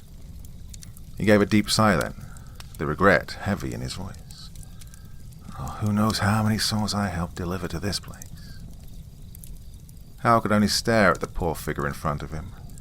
Wow, and I thought my hindsight was screwed. Hey! Hal turned at the soft voice. Amelia was standing there, her cheeks and shoulders showing angry red blisters, as if she spent the day frying in the sun. Oh, what Hal wouldn't give for all this just to be one bad sunburn. Amun says we need to keep going. He's able to walk again now, and, well, it's time to go. Hal hung his head for a moment and nodded, taking in what little bit more of the crevice's reprieve as he could. All right. Hefting himself off the cave floor, he reached a hand down to the priest. Glancing up, the priest nodded once and took it, allowing Hal to pull him up to his feet. He kept a hold of Hal's hand, though, even after he was fully upright, and Hal glanced down at this before checking the priest's face. Nathan Donahue. Hal blinked. Pardon? Before, at the bus, you asked my name, and I very rudely refused it. Oh, right. Hal Richardson. Father Donahue didn't release his hand. Hal, I'm sure I don't need to tell you this, as you seem to be the only other one among us who has reservations about this plan, but don't trust Amun. He needs us now, but will he later? He released Hal's hand with a meaningful squeeze, and Hal followed his gaze over to the three figures silhouetted by the red glow beyond the crevice. Amun stood erect and strong once more, but Doc Turner and Amelia seemed, well, slouched, tired, drained. With a nod to Father Donahue, Hal moved to join them at the entrance. How much farther? He asked as he reached them, his shoulders tensing as he eyed the light coming from outside. Amun looked at him with disdain. You were fortunate, my rotund friend. Your gateway was quite high, relatively speaking. You have about a day or so's journey ahead of you, as you are right now. What do you mean, as we are? Though he thought he already knew. Amun gestured broadly to the scene outside the mouth of the cave. Imagine, if you would, making this climb blinded with pain, your skin peeling from your flesh as you drag yourself up the escarpments, your bones charring away, only to regrow in a perpetual cycle of torment. And yet you climb from the burning lake below, from the uncertainty of whether falling will lead you into oblivion, or even to a greater escapable torment. Hal didn't meet Amun's burning gaze as he went on. I'm sure you can imagine it taking quite some time in this state. As you are, though, the journey's swift. Like only several weeks from the lake to the ridge, but I've been climbing for 45 years, and I've climbed for much, much longer. Alone, stealing from sleeping gateway to sleeping gateway. The remaining journey might take me months, years even, and that's assuming I don't fall. Amelia cast a nervous glance out through the opening in the wall. What happens if you fall in the lake, I mean? The first notes of disquiet marred Amun's practiced facade. I don't know, but those who do not re-emerge. A horrible prickle ran up Hal's back, and he looked away. Let's go then, before this temporary buffer wears off. The climb was worse this time. Much worse. Hal could feel baked skin splitting over his knuckles. Blisters rose and burst over the flesh of his back, and the hair on his head and arms slowly diminished to crisp, blackened shrivels. He felt the fire now, when it burst through the crevices surrounding him. He felt his body crackling and peeling, and he felt the hiss of skin on stone with every passing grip as they slowly ascended the barren rise, creeping ever closer to the terrible, black event horizon obscuring the upper reaches. Hal could feel the draw of it, pulling the waves of heat upward from the lower levels in a turbulent blaze, drawing in everything, even the light, dim as it was from the lake below. All disappeared into its ravenous maw. By the time Amun sniffed out the next gateway, Hal was having serious doubts as to whether or not this climb would be physically possible. With a tight-jawed moan, he collapsed into the mouth of the small, round tunnel, inching forward on his elbows as he held his blistered palms away from the stone. Then he simply lay there, shaking, weeping, sucking deep gasps in and out through gritted teeth. When, finally, he was able to lift his head again, he looked forward. Doc was laying hands on Amun again, though he himself seemed not too much further behind the wretched creature. His scrubs bore large blackened holes, revealing scorched and blistered skin beneath. His breathing was labored. His shoulders seemed too heavy for the young doctor to carry. Father Donahue, Hal saw then, had abandoned his polyester jacket, though the melted remnants of it still marred the once white cotton of his shirt sleeves, and Amelia, who hadn't had much in the way of protective garments to begin with, showed bright red cracked skin from fingertips all the way across her back and over her face. Her hair, once long and shiny, had been singed nearly to her scalp and now stuck out in twisted, spiky tendrils. Recognizing he must not be in any better state, Hal fumbled out of the melted remains of his duty vest and tossed it aside, brushing away the last bit of charred sleeve from one arm. Rolling onto his back, he breathed deeply of the life-tainted air. A sucking gust rushed past him, and his vest was suddenly ripped from the tunnel, swept away by the constant draw of the ominous dark nimbus looming outside their refuge. Amelia's hushed voice drifted up from the distant sound of wailing. Amun, what happens if we're sucked into that black hole up there? Hal listened carefully. He'd been wondering that himself. Thinking of an escape, my sweet. Amelia didn't answer, so Amun continued. I wouldn't advise it. Though I've never attempted the feat myself, I have in the past crossed paths with one who has. You are not erased, nor spat back out onto Earth, nor out into empty space. You're simply regurgitated back through the gateways to take your chances sliding down the river of souls when next Sharong calls you home. There is no escape from hell, you see. Except for you, Hal croaked, the act causing him to cough nearly to convulsions. He looked back up in time to see Amun smiling at him in a chilling sort of way. Yes, except for me, and those fortunate enough to have crossed paths with me early enough in their journeys. Because otherwise you'd have no use for them, he thought darkly. A glance at Father Donahue told Hal the priest was having a similar thought. Seconds later, or maybe hours, Hal couldn't quite swear to which, Amun shot to his feet, posture hunched in the small space as he crouched with his head slightly tipped, as if listening, his whole body held rigidly still. We must flee. Hal's gaze sharpened on him and then rapidly flicked around to Father Donahue and the others. What? We must flee. And before Hal could question him again, Amun had darted for the cliffs. Then a sound met his ears, a sound like boiling thunder, emanating from the deeper reaches of the cave. It was quickly followed by a blast of fetid wind, putrid enough to make Hal's eyes water, and he struggled to his feet. "Climb, you fools!" Amun's furious voice echoed back. "The gateway, it wakes."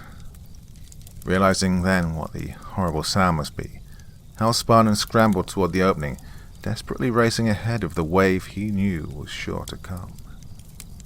The horn sounded, and Hal cried out as it echoed through the passage, rattling his eyes and traveling down the darkened tunnel like a beacon calling home the souls of the dead. The burbling sound grew louder, and the rush of air increased. He was right on Father Donahue's heels, but they weren't moving fast enough. The burbling was changing to a roar, and Hal threw one terrified look over his shoulder to see a dark, roiling mass racing toward them. Part 3. Hal swung himself out of the tunnel, bracing his back against the burning cliff face just as the tide of bodies gushed past him. He turned his head quickly to the side, closing his eyes against the sight and panting to catch his breath. He opened them again to find the others on the ledge next to him, all pressed tightly against the rocky wall.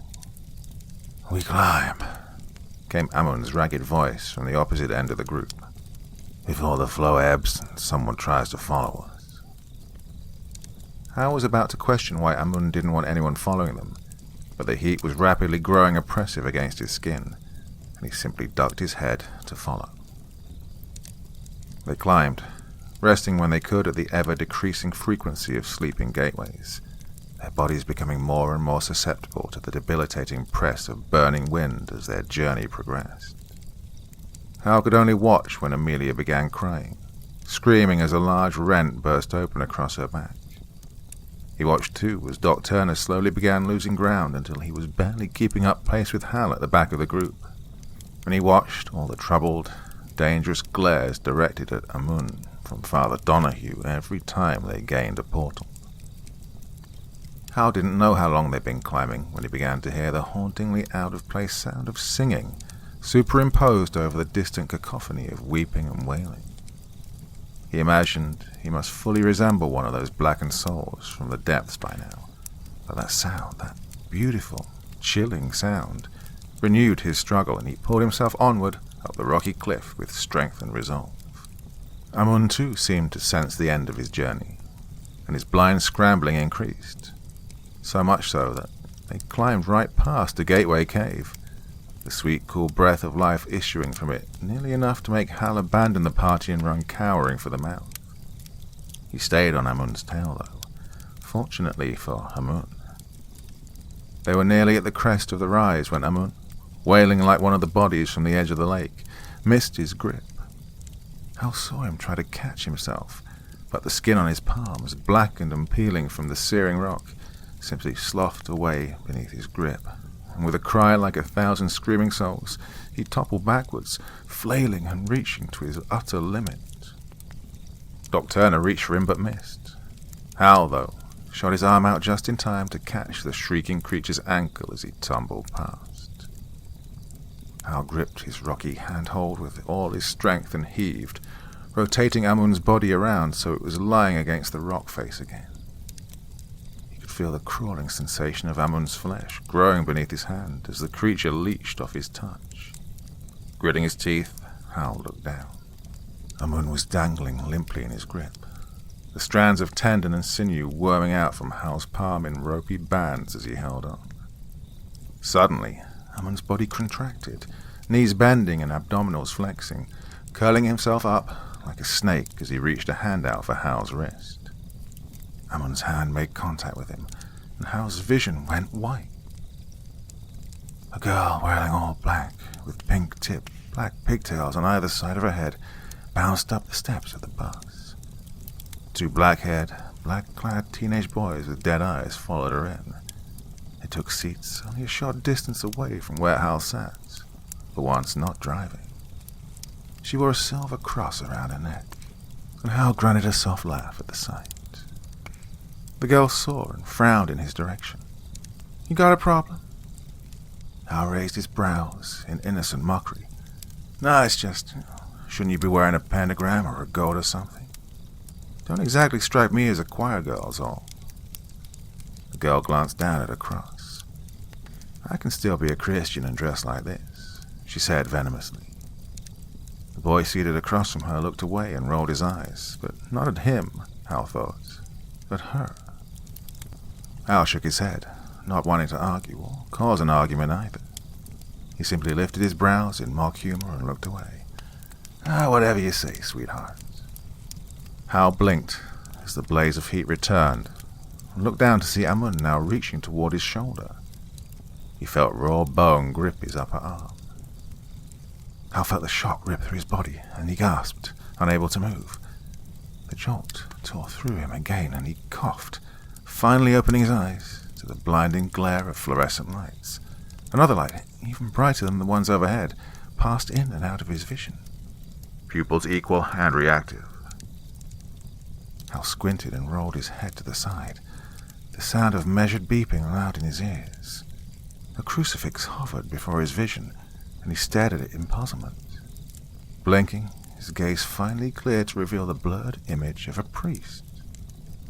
Licking his lips, Hal rasped, "Don't waste your breath, Father. There wasn't anything on the other side." Amun reached with his other hand, the charred bones of his fingers wrapping around the front of Hal's face. The beeping was monotonous, and the nurse, the only interesting thing that had graced his room in over an hour, was long gone. Hal stared with indifferent attention as the young doctor spoke to him in buoyant words about how lucky he was and how he'd had a second chance. Hal waved his encouragement away with a tubed hand. The doctor gave him a frustrated look. "I literally just saved your life. The least you could do is act happy about it. Sorry to disappoint you, Doc, but your career's going to be made up of one ungrateful son of a bitch after another. Hope you weren't expecting a pat on the back." Hal was shaking by the time Amun's hand left his head. A scaly foot on his shoulder announced the wretched creature climbing free of him over the rise to the landing, but Hal couldn't move. He hung there, grasping tightly to the rock as he shook, his face feeling cold despite being pressed against the burning stone. "Hal!" It was Father Donahue's voice that called down to him. Hal slowly looked up, feeling the jerkiness of his motions and imagining a look of terror that must be written across his face. Father Donahue's eyes darkened as he realized something had happened. "Keep climbing." Hal just hung there, though, shaking, weeping inside. "Just keep climbing." Hal wasn't sure if he could, but one hand. He moved one hand. Reaching up, he grasped at the next rocky spur, then the next, then another. Eventually, he gained the rise. Father Donahue's hand gripped his wrist for the last few inches, pulling him into the rocky precipice. Hal rolled onto his back, weeping from both pain and shame. Rolling his head to the side, he saw Doc Turner splayed out on the ground in a similar state as he, Amelia hovering anxiously near his head. "What happened back there?" Father Donahue asked. "I thought you were going to lose your grip for sure, either that or jump. What happened when Amun touched you?" "Well, the priest doesn't miss much." He gasped, swallowing back the choking sobs. "I'm the reason you're all here." Father Donahue furrowed his brow in a sympathetic sort of way, and Hal felt himself grow unexpectedly angry. He didn't want this man's sympathy. "You can't blame yourself for how each of us chose to live our lives, simply because you're the catalyst that ended them. Look, we all make our own choices." Hal shook his head. He didn't understand, and Hal didn't feel like explaining it to him. He hadn't been talking about wrecking the bus. No, He elbowed himself upright, hanging his head a bit as he cleared his mind of the disturbing memories. "It's all my fault." The sound of singing voices came back to him then, and he tipped his head in the direction it was coming from. Hal licked his chapped and peeling lips. "How is there singing in hell?" "I don't know," the priest answered darkly, also looking in the direction of the incongruous sounds. "But I have a feeling that's where we're headed. Come on, we don't want to be left behind." No, he did not want to be left behind. Struggling to his feet, though, he realized he wasn't the only one feeling the effects of the impossible journey. Amelia was tugging on Doc Turner's arm, urging him to his feet, but the doctor seemed unable to gather himself enough to stand. Amelia was beginning to cry, her tears turning to steam and leaving bright red tracks down her cheeks. Hal hurried to her side, grabbing the young doctor beneath the other arm and heaving him up. As soon as he let go, though, Doc Turner crumpled back down to his knees. He's got nothing left. He gave everything to that foul Amun. Hal lifted him again and turned his head, searching, but then drew sharply back, stumbling when he found Amun's putrid face inches away from his own. Amun's hand darted out and grabbed Dr. Benjamin Turner's throat, knocking Hal aside with a sweep of his arm. Hal hit the ground hard, rolling several feet before crashing against a sharp rise of rock. He shook his head. Holy shit, he's strong. Strong not only from the doctor's touch, but now from Hal's as well. He thought he might have left a layer of skin on the stone of the ridge as he struggled to right himself, but he finally managed it, leaning heavily against the cliff wall, one arm folded tight against his ribs. Blinking away the burning smoke and grit, he opened his eyes to find Amun holding Doc Turner by the neck, dangling his body out over the abyss. Amelia was shrieking at him, her ragged form staggering forward against the blazing updrafts pounding along the narrow ledge. "Amelia!" Hal choked, reaching an impotent arm out towards her. "Amelia, stay away from him." But Amelia had already reached the beast, now nearly fully fleshed, and Doc was screaming as his flesh burned away in a coursing rise of hellfire, screaming as his fat melted and flared in bright, hissing bursts like a piece of roasting meat. Dark hair was sprouting from Amun's head, growing and whipping about his face in the turbulence from the doctor's burning body. Amelia leapt at Amun's back, jerking hard at the wild mass flying about his head, but he barely shifted at the intrusion. He simply released his grip, and Dr. Benjamin Turner fell from the ridge, his wretched screams joining the legions of others rising from the sloping cliffs surrounding the lake of fire. Father Donahue was struggling to reach Amelia, but Hal shouted his name, blocking a blast of heat with his scorched arm. The priest hesitated, casting an agonized look in her direction, but clearly knowing, as Hal did, that Amelia's journey had ended the moment she touched Amun. Hal heard Amelia begin to wail, that horrid, piercing cry of unparalleled pain that dominated this place. The sound of it struck him to his very core. Sick, demented, psychotic piece of shit. Finding his feet, Hal crouched, bracing himself for a steadying breath before leaning forward and touching the tips of his fingers to the rocky surface of the ridge. Well, he hadn't done this since high school, but he'd been pretty damn good at it back then. Digging his toes into the stony ground, Hal pushed off with all his strength, launching himself forward toward the towering form of Amun as Amelia's tiny body burned away in his grip.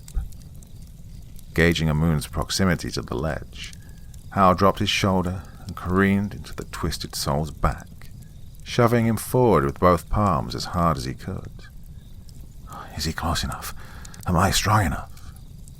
Hal felt the drop in his stomach that told him, better than his eyes could, that he had reached the lip of the ridge. A sharp jerk from behind caught him just before his other leg cleared the edge, and he stumbled, spinning sharply to scrabble at the edge of the drop-off, clawing to find the purchase on the stony ledge as the sound of Amun's torturous screams faded into the wails rising from below. Father Donahue held the tail of Hal's shirt in a two-handed grip, now pulled almost entirely up and over the back of Hal's head as the priest struggled to keep him from sliding the rest of the way over the ridge. A vein in the priest's temple was pulsing as he pulled against Hal's weight. One foot braced solidly against a jutting spur of rock.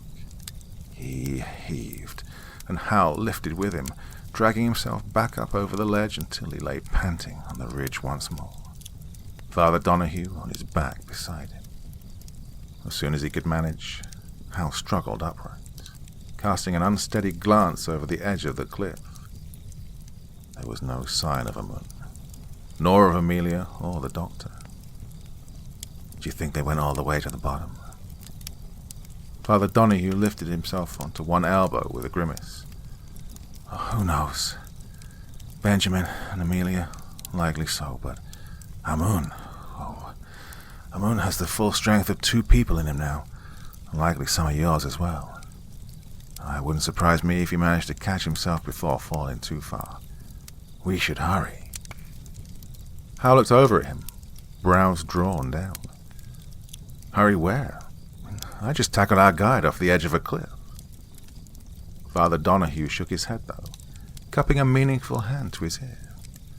Those voices clearly don't belong here, and I seriously doubt Amun would have risked draining his tickets home unless he was very close to his goal. He mentioned when we first became acquainted with him something about being trapped, singing for eternity. I say we head toward that singing.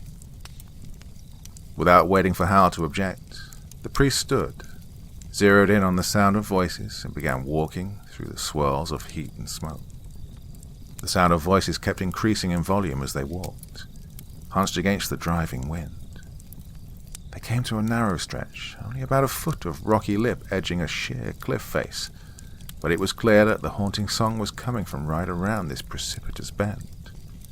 The sound was becoming shriller the closer they got, like a church choir comprised of 80-year-old women with emphysema. But still, it called to them. Hal and Father Donahue carefully inched their way along the narrow lip, then followed the crags around to a wide opening, revealing... Is that a church?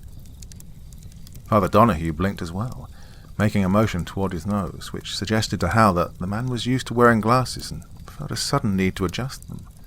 I think so. A church in hell.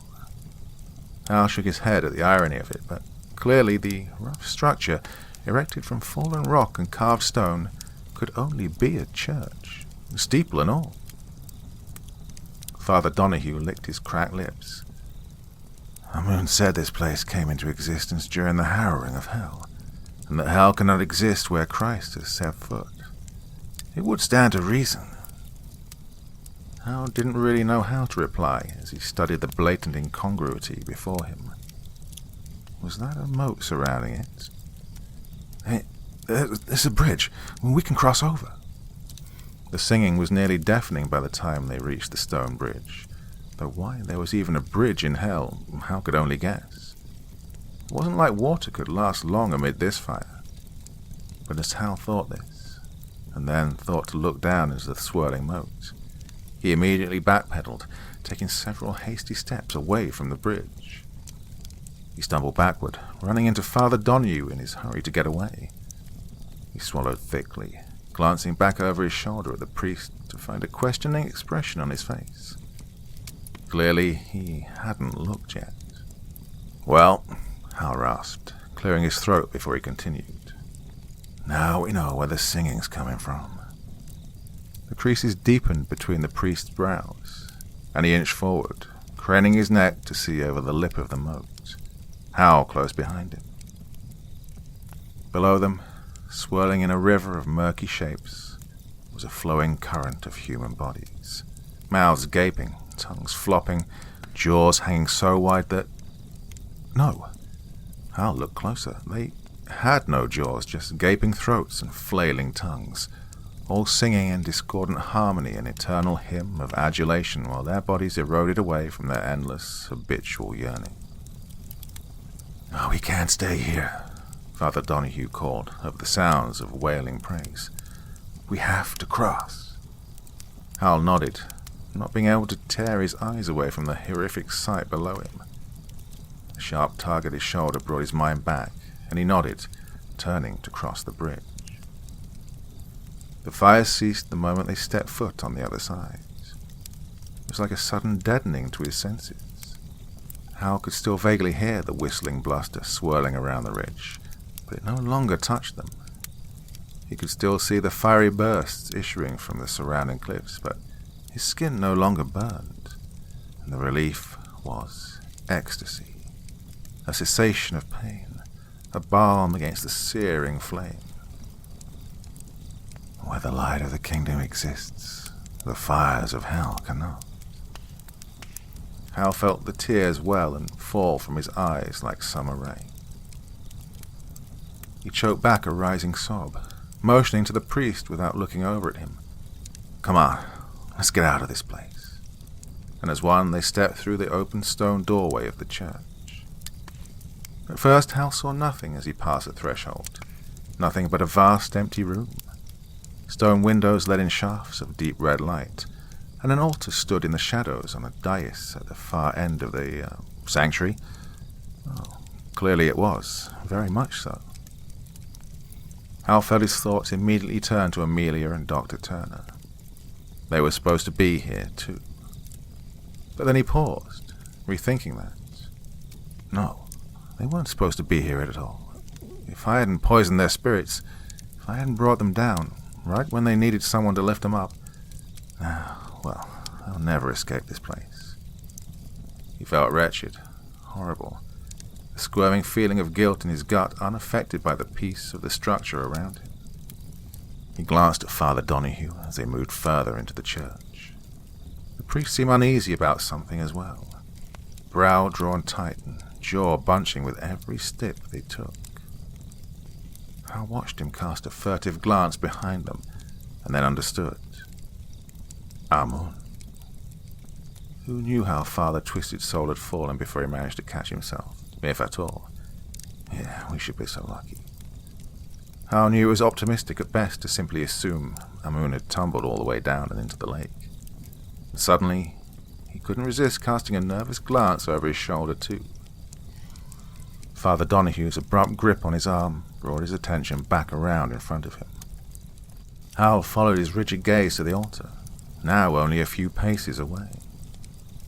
A figure was there, hidden in the shadows, and as Hal stared, it began to move, rising from a hunched crouch to stand 8 feet tall, and covered by a dark shroud that obscured its face and body. What did Amun say this thing was? Hal asked, nervously rubbing his thumbs over his fingertips as he tried not to back away. Father Donahue shook his head, following the creature's motions as it moved around in front of the altar. He didn't. He alluded it to being an anomaly created by the paradox of something wholly existing, though briefly, in the kingdom of hell. Or perhaps a being already of hell that was altered by the coming of Christ. Broad wings snapped open beneath the shroud, blackened and molted. A drift of embers swirling out on either side as the air eddied around them. Hal gaped. An angel? One of the fallen, the priest breathed in a hushed voice. Part 4. The angel's head snapped to face them at the sound of their voices, and Hal could see, though still obscured by the dark shroud, that the being's eyes were bound with cloth. Lost souls. Hal and Father Donahue both cowered beneath the quaking volume of the fallen angel's voice, at once beautiful, even as it was terrifying. Slowly, Hal lifted his hands from where they'd fled to his ears. Yeah, I guess that's sort of us. Jesus H. Christ, how am I supposed to speak to a freaking angel? Who are you? The shrouded angel regarded Hal with his blind gaze. I am Gadriel. Gadriel, Father Donahue whispered, wincing again at the volume. One of the Watchers. Hal cast a skeptical look at the bindings around the angel's eyes, but said nothing. I was once one of the Almighty's most trusted, cast down into darkness for imparting knowledge to his children. Perhaps Gadriel sensed the discomfort his volume had caused Hal and Father Donahue, because his clarion voice seemed slightly more moderated as he spoke. Hal turned a confused look on the priest. "That doesn't seem so bad," he murmured, voice low. "How'd he end up here, though?" But Father Donahue shook his head, leaning in close. The more obscure religious texts describe the fall of Gadriel with conflicting certainty. One thing most agree on, though, is that he was the angel who led the serpent into Eden to tempt Eve with knowledge, and then later taught mankind the art of war and weapons. He was cast out of heaven for following Lucifer in a rebellion against God. He's not an angel in the traditional sense. Be careful. Hal could feel his stomach dropping lower as the priest talked.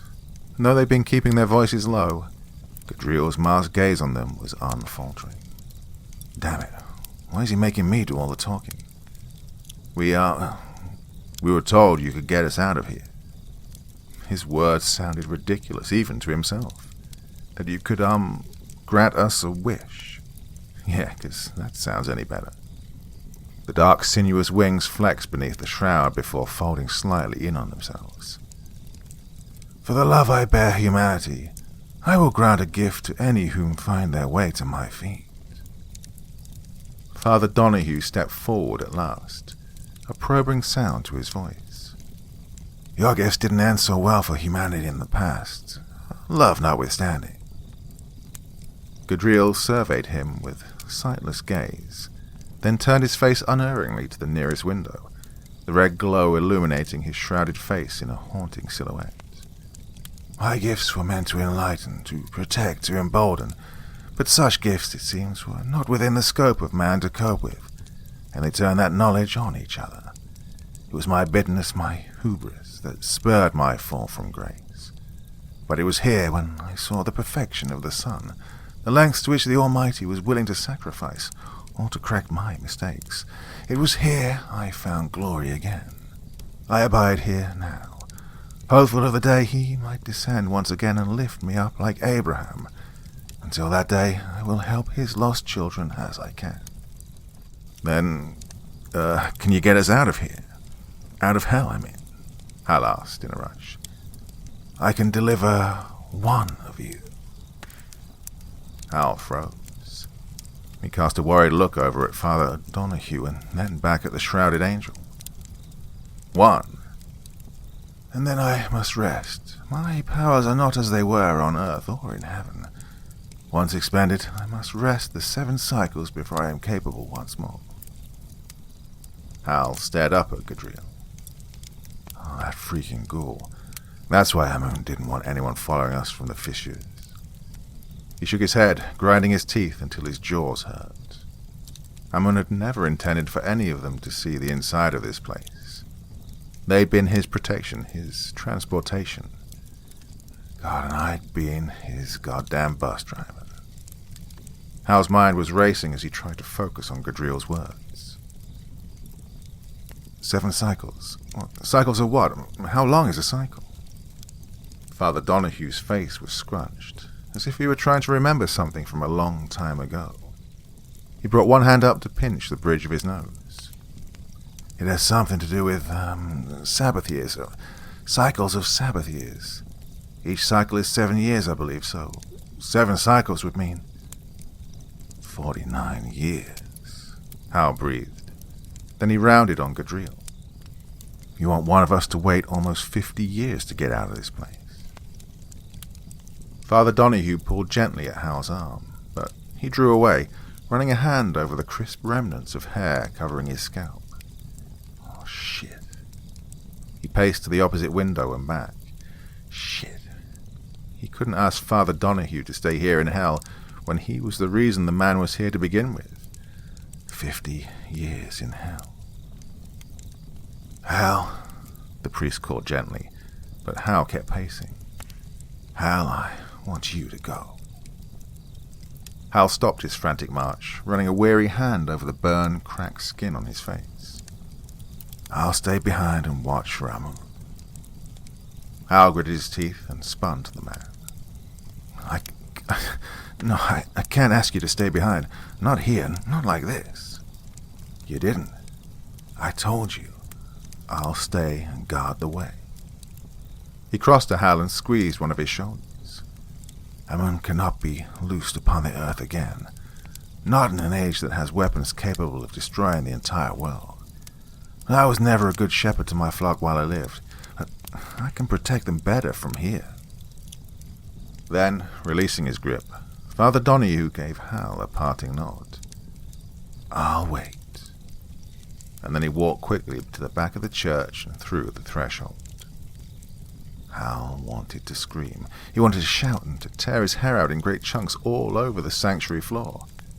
Instead he took deep, ragged breaths, raging silently at the injustice of it being he who made it to the end. And now they're all trapped in hell because of me. He turned to stare at Gadriel, who was still facing the glowing window.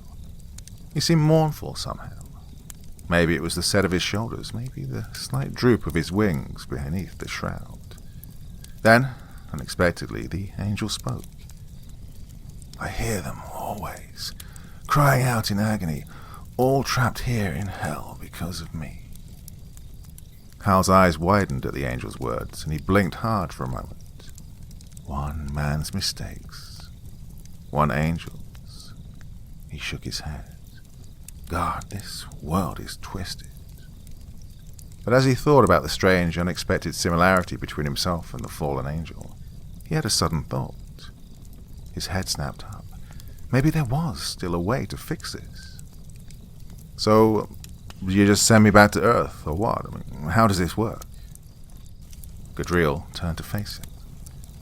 The request is of your choosing. I will simply make it so. Hal took a steadying breath, forcing himself to act before his determination gave out. Then, make it so I never existed. Make it so that I was never born. Gadriel's gaze was piercing, even through the shroud and cloth around his eyes. I cannot. Hal swore and spun away, stalking over to the window again. Creation is the sole domain of the Almighty, Gadriel continued in solemn tones as Hal paced away. I have no power to strip from you that which he has given. Hal leaned heavily against the windowsill. The stool was cool beneath his hands, just as it would have been had he been alive. Lifting his gaze, he saw Father Donahue in the distance, kneeling at the foot of the bridge, the first 5 minutes of his 50-year sentence in hell already begun. But then, staring at him, he remembered the first time he'd ever seen the priest, and he hurried back to Gadriel. Gadriel, he called, I know what I want. Hal seized as pain shot through his body. A flash of light lit behind his eyelids, but quickly went dark again. He could feel himself slipping. He jerked again, muscles involuntarily bunching in a unified jarring response to the violent shock passing through his body. Light bloomed again, a bright red behind his heavy lids. He heard a steady, rhythmic beeping begin. Something was pressed uncomfortably hard against his face, and he coughed spasmodically as a burst of air was forced into his lungs. The pressure lifted from his face, and he moaned. His whole body hurt. It felt like he'd been struck by lightning. White light pierced his vision and then faded, only to return immediately in the other eye. Groaning, he turned his head away, blinking against the splotchy after-image hovering in front of his eyes. He blinked again. A crucifix? Frantically, he searched for a face, but his head was forcibly rolled back to stare at the ceiling. Someone was pressing against the back of his jaw, forcing his mouth open, and he felt something hard press against his tongue. Nearly panicking, he swiped his arm up, knocking away the hands attempting to intubate him. No tubes, he managed weakly. No tubes, no vents. I refuse. A familiar voice answered back, sounding slightly impatient. Sir, I need you to lie still, all right? This is going to help you breathe. I can breathe fine, Hal argued, turning his head away from Dr. Benjamin Turner as he came toward him again. Please, I need to give confession. Hal watched the young doctor hesitate and look over to Hal's other side. Hal turned to look as well, moving gingerly, searching the space over his shoulder, hoping, praying. My son, there'll be plenty of time for that once your health is a bit more stable. Hal breathed a sigh of relief as he heard the calm, kind voice of Father Donahue reach him from above his head. Father, I'm in immediate fear for my life, and I want to confess my sins right now. The priest shifted around the side of the gurney to allow Hal an easier view of him. It's not important. Not right this very second. Let the doctors do their work and then... No, it is important. Right now. My son, Hal reached out and grasped the sleeve of his jacket. Father Nathan Donahue, from one unworthy servant to another. Father Donahue froze in his motion to call the doctor back over. Please. He studied Hal's face for a long moment. I'm sorry. Have we met? He nodded, giving the priest a fierce stare. Oh, in another life. Look, Father, it's very important. I need to speak with you. I'll refuse any more medical treatment until I do. Father Donahue cast an uneasy glance at Doc Turner. Would you agree, he began hesitantly, to accept treatment if I promise to meet you in your room? I can have a nurse tell me where to expect you. Hal could feel the worry begin to show on his face, and the cadence of the nearby beeping increased. My son, you have just suffered a major heart attack. You need medical attention. Hal turned his head to look at Doc Turner, still arrested in a position of waiting, his gloved hands held casually away from his body. Slowly, Hal nodded. It wouldn't do him any good just to wind up back in hell before he'd had a chance to fix things. He still held a tight grip on the priest's sleeve. You'll wait there for me. Go nowhere else. Father Donahue nodded. I'll wait. With a horrible pang, Hal remembered the last time the priest had said those words. He released his sleeve, swallowing back the thick lump in his throat as he relaxed back onto the gurney.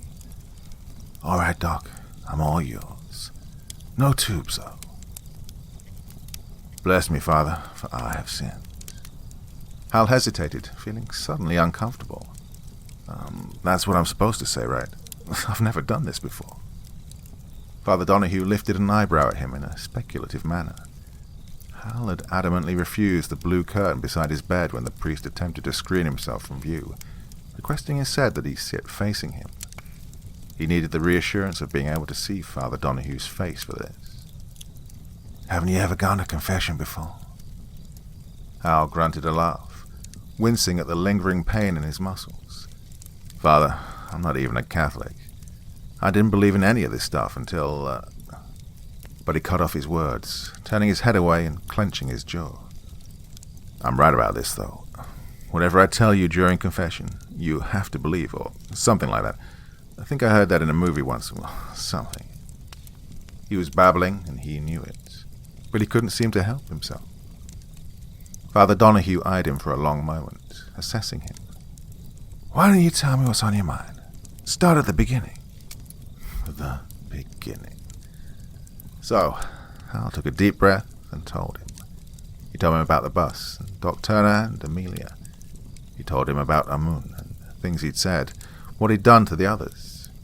He spoke of their journey together, the church, and of Gadriel, trapped forever in a prison of his own guilt, and finally of the priest's own self-imposed penance to protect the world from Amun being reborn.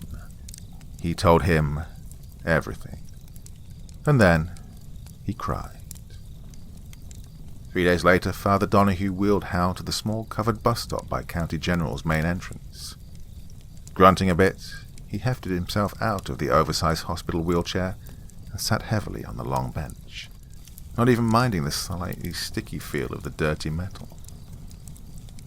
The priest had left Hal's room after his nightmarish confession that first day, in a state of silent reflection, or stunned disbelief. Hal could easily have believed both. He was sure his story had completely blindsided the man, but Father Donahue returned the next day while Hal was eating breakfast and began peppering him with questions, trying to poke holes in his story, lightly but seeming more and more fascinated the more he challenged it. The following morning he returned again, 2 large coffees in hand and seeming different somehow, more animated, more alive. Hal had no other word for it. He gave Hal a brief pat on the shoulder, now before, bending to lift the worn middle of the wheelchair seat to collapse the bulky frame. "I'll take this back to the greeter desk. I'll be right back." Hal leaned his head back against the plexiglass barrier of the bus stop and closed his eyes, only to open them again as he felt someone join him on the bench. He glanced over. The girl gave him an uncomfortable look when his eyes didn't immediately return to where they'd been. She reached up and began twisting the end of one pink-tipped black pigtail. Can I help you?" Hal suddenly realized he'd been staring. "No, excuse me, I was just... Well, that's a very beautiful cross." 2 teenage boys, their greasy dyed black hair swinging identically forward into their eyes as they sat, took the bench next to her, one of them rolling his eyes a bit and shaking his head at Hal's comment. But the girl reached up and fingered the tiny silver cross at her throat and smiled a bit, making Hal feel a little better about his slip. The familiar hiss and whine of heavy brakes engaging brought his attention back up to find the bus rolling to a stop in front of them. Bracing himself, with one hand against the back rail, he began to struggle to lift himself from the bench, but quickly gave up, flopping back down to give it a second try. Small hands took his elbow in a firm grip. You a patient?" she asked, casting a quick glance at the plastic bracelet around his wrist. "Do you need some help?" Just then, Father Donahue came jogging back around the corner. "Hal! Oh, good. Is this one you?" Hal glanced at the bus, watching the 2 boys climb the rubber-coated steps. "This one's me," he confirmed, "and I've even enlisted some help to see me safely to a seat." Father Donahue turned to look at the young woman at Hal's elbow, and his motions hesitated. His eyes passed rapidly from the neon-pink hair to the artfully torn black clothes, to the black platform boots, then finally to the cross at her throat. Hal knew what he must be thinking. He described Amelia in great detail during their talks. "Father Nathan Donahue," he said then, extending a hand in introduction. "It's very kind of you to offer to help, miss." He left the question hanging. She took his hand with an embarrassed sort of smile. "Amelia." Father Donahue's quick intake of breath was subtle, but Hal had been listening. "Amelia," he repeated, releasing her hand after a brief squeeze. "You know, the hospital is always looking for volunteers. You seem to have a knack for it." She gave a quick laugh and another shy smile. "Yeah, sure. I'll look into it." Then she glanced down at Hal. "Ready?" Between Father Donahue and Amelia, Hal was able to make it onto the bus without difficulty. Taking his seat, he turned to look out of the window. Father Donahue was back on the curb, contemplating the sidewalk with a level of attention that told Hal his mind was off somewhere very distant. As the bus started to pull away, though, he looked up. His face was drawn and intent. He didn't break his gaze with the bus as it finally turned out of sight. Taking a deep breath, Hal leaned his head back against the seat. Good.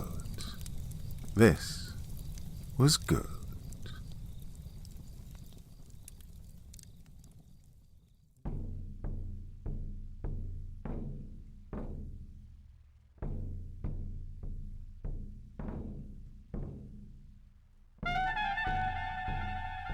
And so once again, we reach the end of tonight's podcast. My thanks as always to the authors of those wonderful stories, and to you for taking the time to listen. Now, I'd ask one small favor of you. Wherever you get your podcast from, please write a few nice words and leave a 5-star review, as it really helps the podcast. That's it for this week, but I'll be back again same time, same place, and I do so hope you'll join me once more. Until next time, sweet dreams and bye-bye.